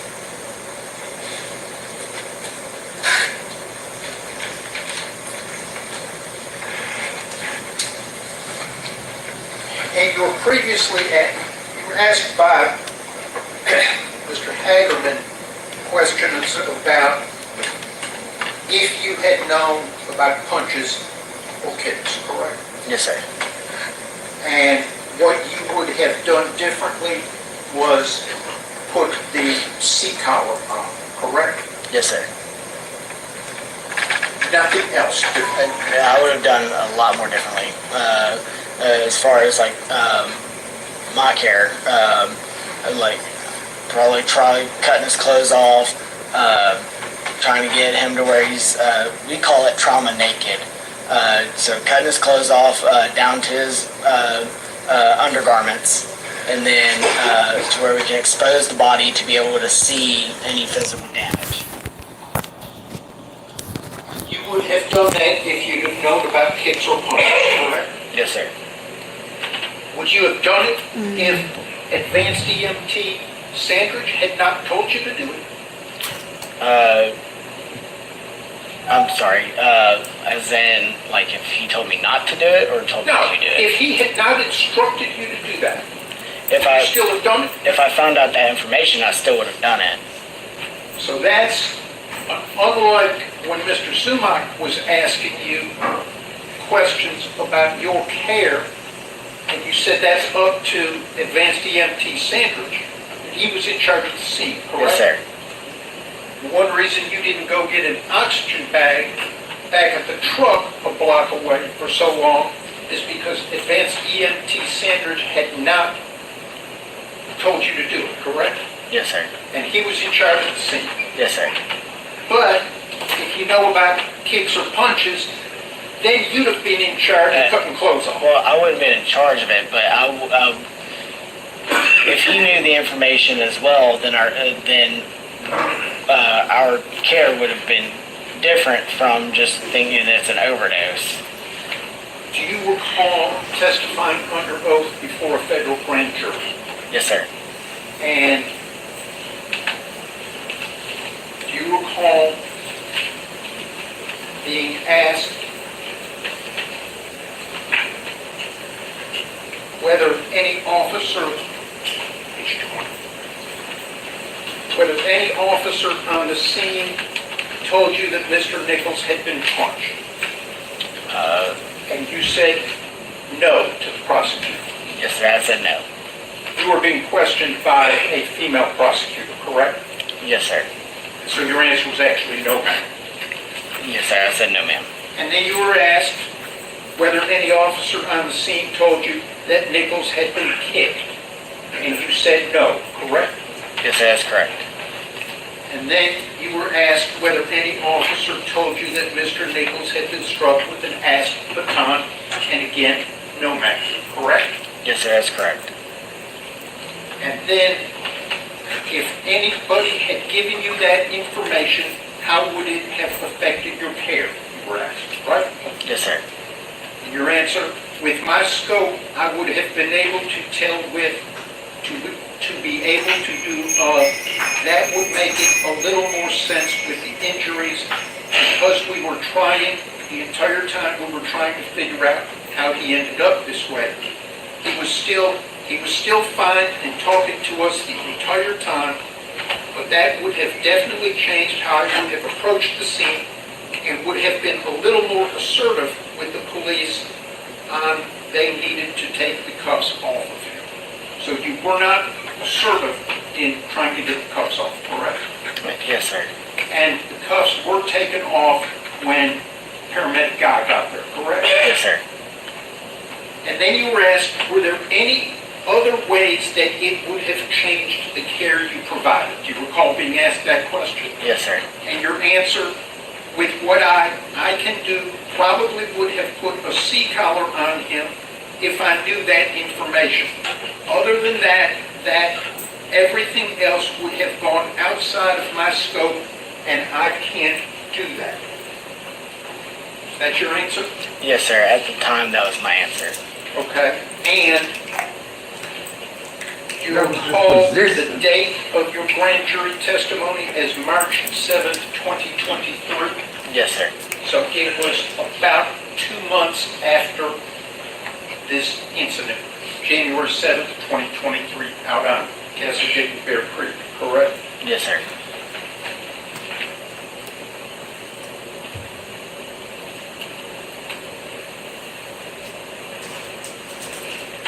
And you never said you would do anything different other than put the C collar on, correct? In the grand jury, yes, sir. Okay. And you were asked, what else would you have done? You agree, correct? Yes, sir. You never mentioned cutting off clothes, correct? Yes, sir. You never mentioned examining the body, correct? No, sir, I did not. That was not done, correct? Yes, sir, that's correct. Advanced EMT Sandridge never instructed you to do anything like that, correct? Yes, sir, that's correct. And that night, you took no initiative that Sandridge didn't instruct you to, correct? Yes, sir, that's correct. If I'm on HITMAN, is there, ask the witness. I'm going to have to take a moment, Your Honor, based upon an answer that's given. I'm going to have to get into Bean's body worn camera, Bean body worn camera number 2 at 205741.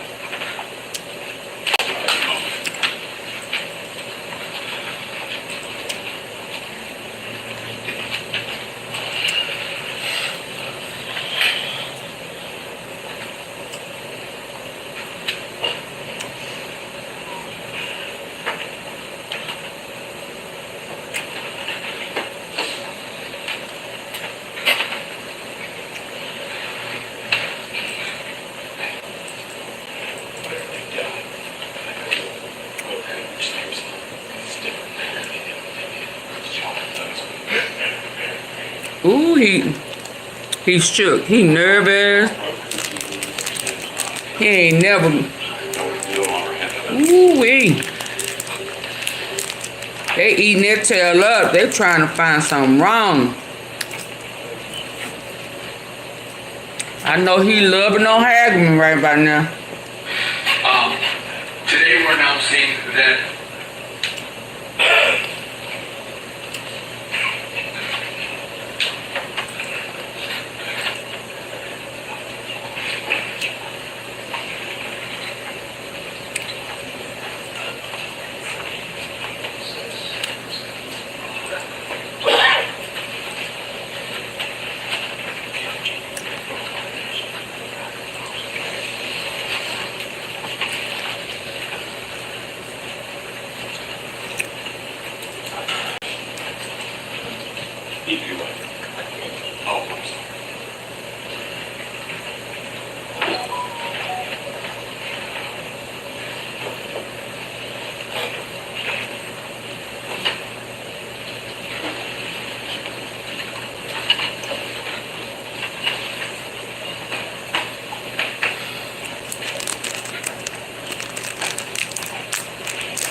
video for you. One of the guys with the baseball hat says, what's the guy's name? Says Nichols. What's his first name? Tyre. You remember that exchange that was going on? Yes, sir. And that's when we stopped. Okay? But then I heard you testify that when the officers were asked to remove the handcuffs, they didn't do it. Did I hear you right? Yes, sir. And we've watched your treatment. We've watched your treatment of Tyre Nichols up until this point, because this is when we stopped before, okay? Yes, sir. All right.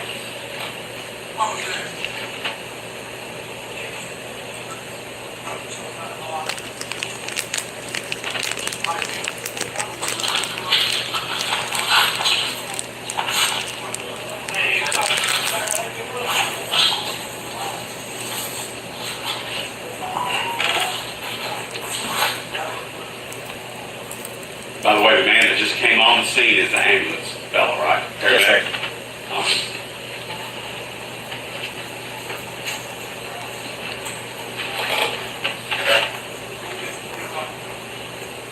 Did you hear that man, what he asked him? No, sir, I didn't. I'll play it again. I will suggest to you, says we can somebody get the handcuffs off of him.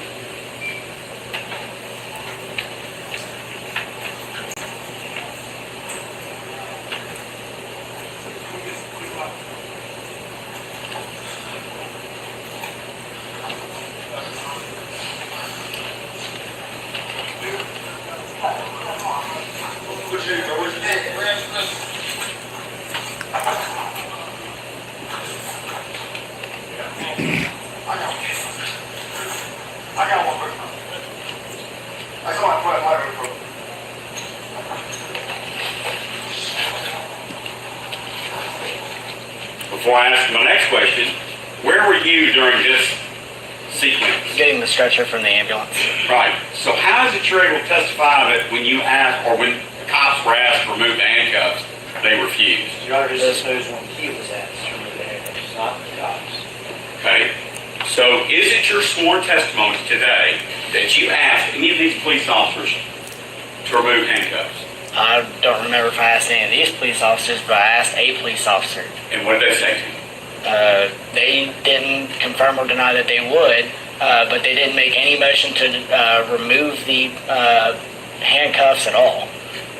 Okay, this is a 2058-09. You would agree with me, handcuffs are being unlocked, correct? Yes, sir. Oh, sorry. You pass it, please. Yeah, I'm just saying I closed the lid. Sorry. Can I just ask, just to follow up?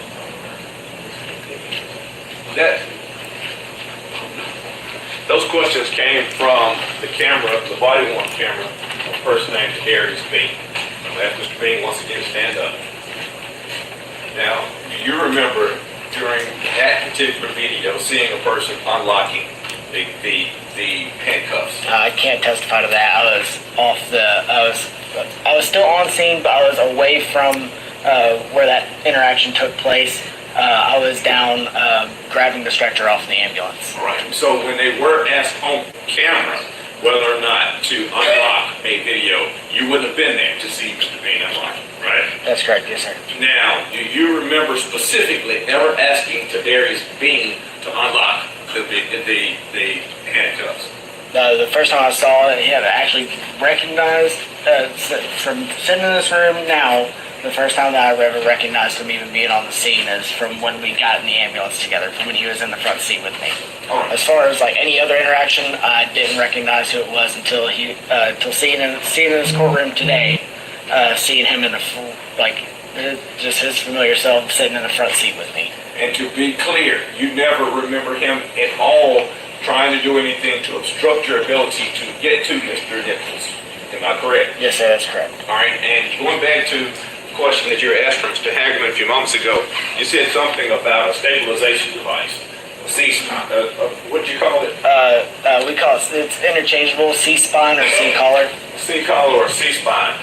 To your knowledge, and I guess based on your training, does that do anything to stop any brain swelling? Not to my knowledge. Not what I know. Does that do anything to help breathing? It keeps the airway open, but it doesn't force air. It just keeps the neck stabilized. So it's not giving oxygen or anything. And consistent with your grand jury testimony, that's just about all that you would have done any different had you asked questions about what happened and had those questions said, well, this is what happened. That's what you would have done that would have been any different than what you already have testified that you did on that scene, So right? during the grand jury testimony, yes, sir. However, I've done more of research just on my own, and it just came to the conclusion of what more I could have done. Right. Now, and you did research on your own. Were you out there on January 7th doing research while you're on that scene? No, sir.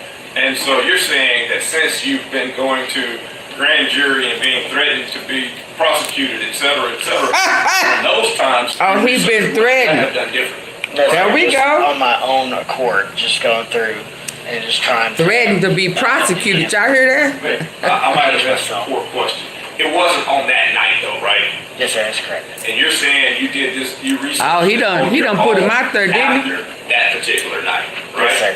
Somewhere between January 7th, I'm assuming maybe after March 7th, 2023. That's when you gave your grand jury testimony, correct? Yes, sir. Now, we were asked questions also regarding, and I want to be precise about this. You said that you saw this I was wondering how folks still got that job and wasn't correct? Yes, sir. wasn't You also indicted. described seeing some blood in the mouth, correct? Yes, sir. So we got swelling, blood in the mouth, and you The got... Wells are gonna own Memphis. Show, right? Yes, sir. And you saw these things yourself, correct? Yes, sir. Now, based off of your training, is that consistent necessarily with the person being pepper sprayed? No, sir. Based off of your training, is that consistent with a person who's being just tased? I mean, depending on how they felt, it could be, but to my mom, Stop trying to over answer it. You don't How know. it's tased or They already trying to sue you. That could be a hit or miss. Yes or no. You were on that same scene where these officers... You better stop trying to over. Correct. Yes, sir. And you heard the conversations regarding the struggles that these officers had.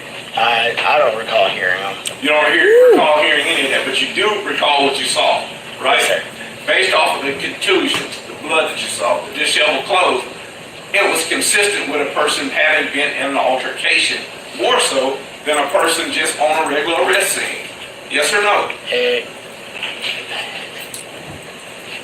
I don't know. It's, You better say I don't know. You'll yes, never get an depending on how EMT they, job again. Fell if they were like tackled because they said that he ran from them. But if they tackled him, then yes. But the injuries could be Boy, you better say you don't know.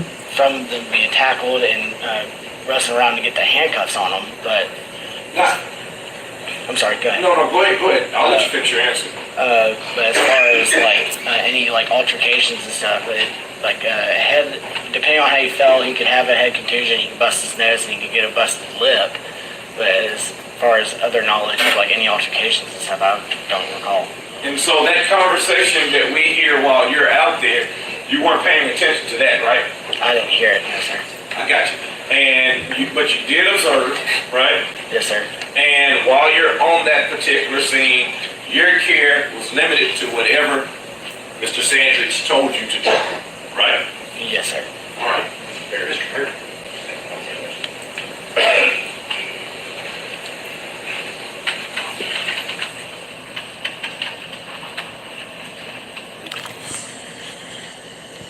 They trying to find somewhere to put the blame to get them a shorter sentence. So if they can put it on EMT, ABC. You described two different scenes, at least, right? Yes, sir. Now you said, and there was some confusion with the question before about whether or not there was two different people versus two different scenes. Remember that? Yes, sir.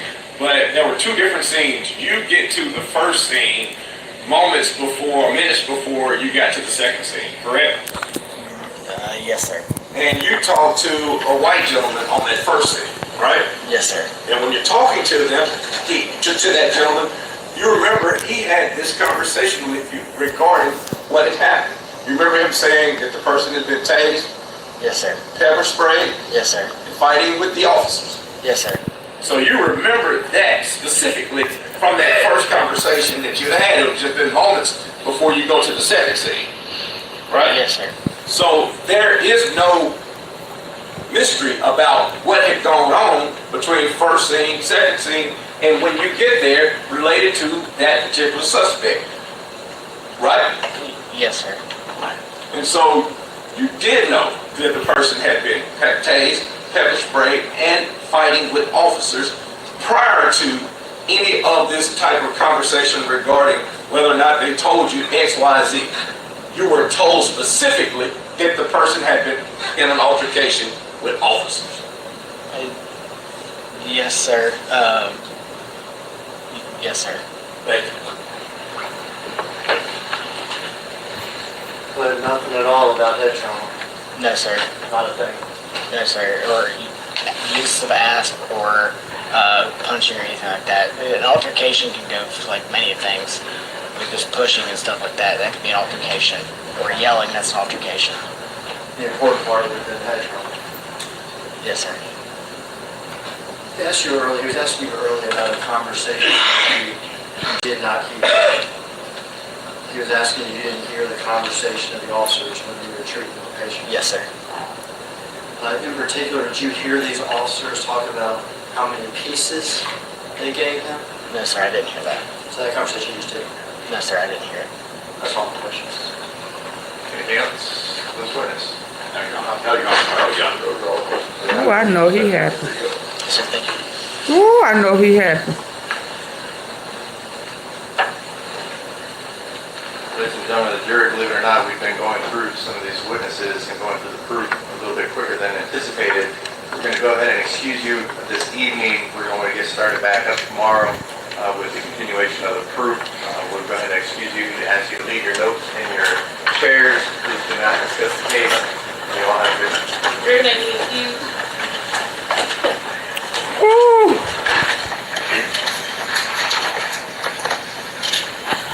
Okay, good people. I will see y'all tomorrow. Good people. Where my good people at? Anybody need me to push it back? What y'all missed? Anybody missed the first part of the first part, second part? This is part 2. Huh? This is wow.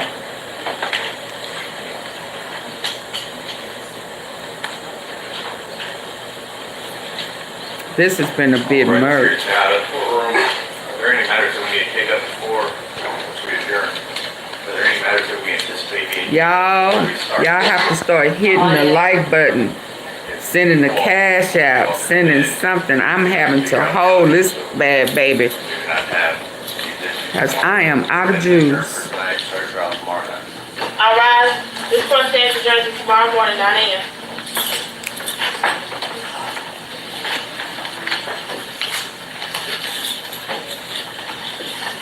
I'll see y'all tomorrow.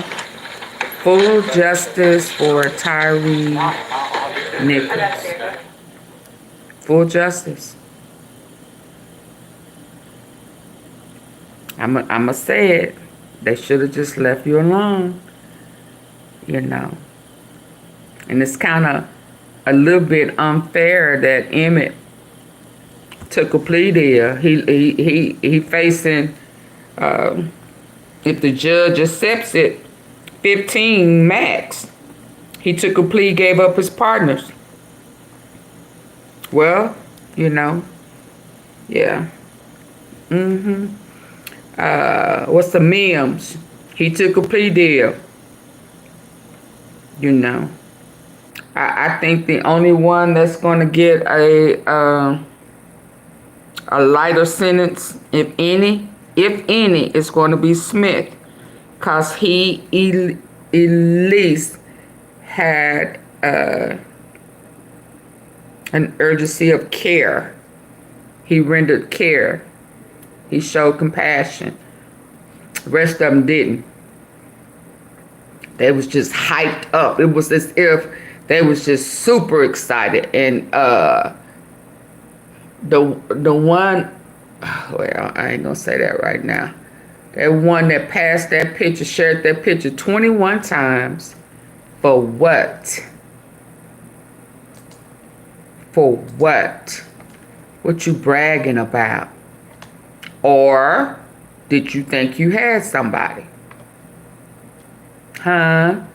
Were they passing it around because they thought it was somebody?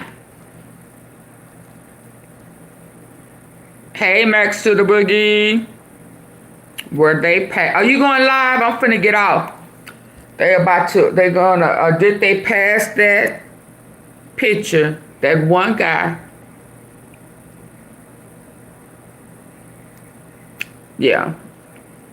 One of the ones I was saying was in pretty deep. So this inside mafia, inside mob, he's the one that they said shared it, what, 21 times. He sent that picture when I get home, maybe. Well, I missed you last night. I've been missing you. I'll come in and then I have to hop off. I'm going to go live a little later about Quit. Ooh, Hagman gonna work Quit ass out. I can't wait. I can't wait. Baby. He is very strategic. Y'all know I like that.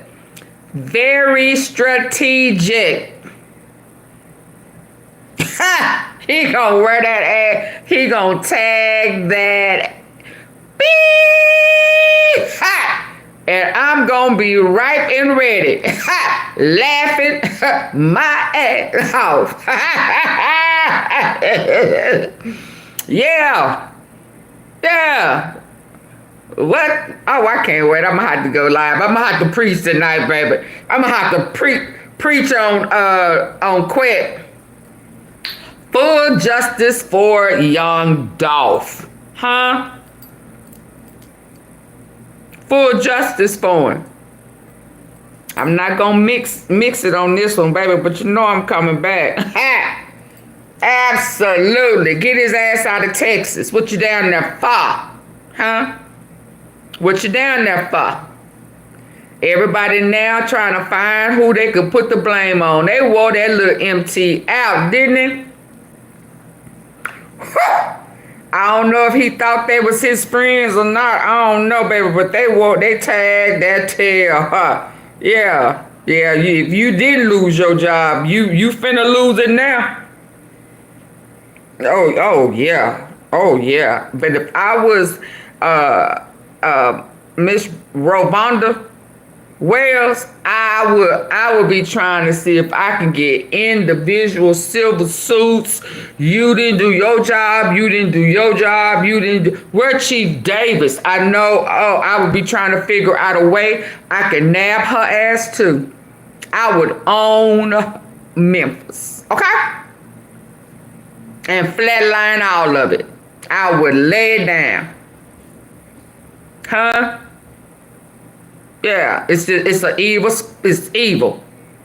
That's why them kids running around shooting up every day. All that, it's evil. It is evil. They talking about that pyramid. I ain't done no research on that pyramid, baby, and that third, fourth, fifth eye. But it's evil. It is evil. It's worse than New Orleans. I ain't gonna even lie. So much corruption. Who can you trust? Hell, you can't even go to church. The preacher lost his life running up on somebody. The preacher lost his life running up on somebody. Stopping his car. Getting out, running up on somebody. Where they do that at? He ain't come to lay holy hands, but he was finna put some. Ah!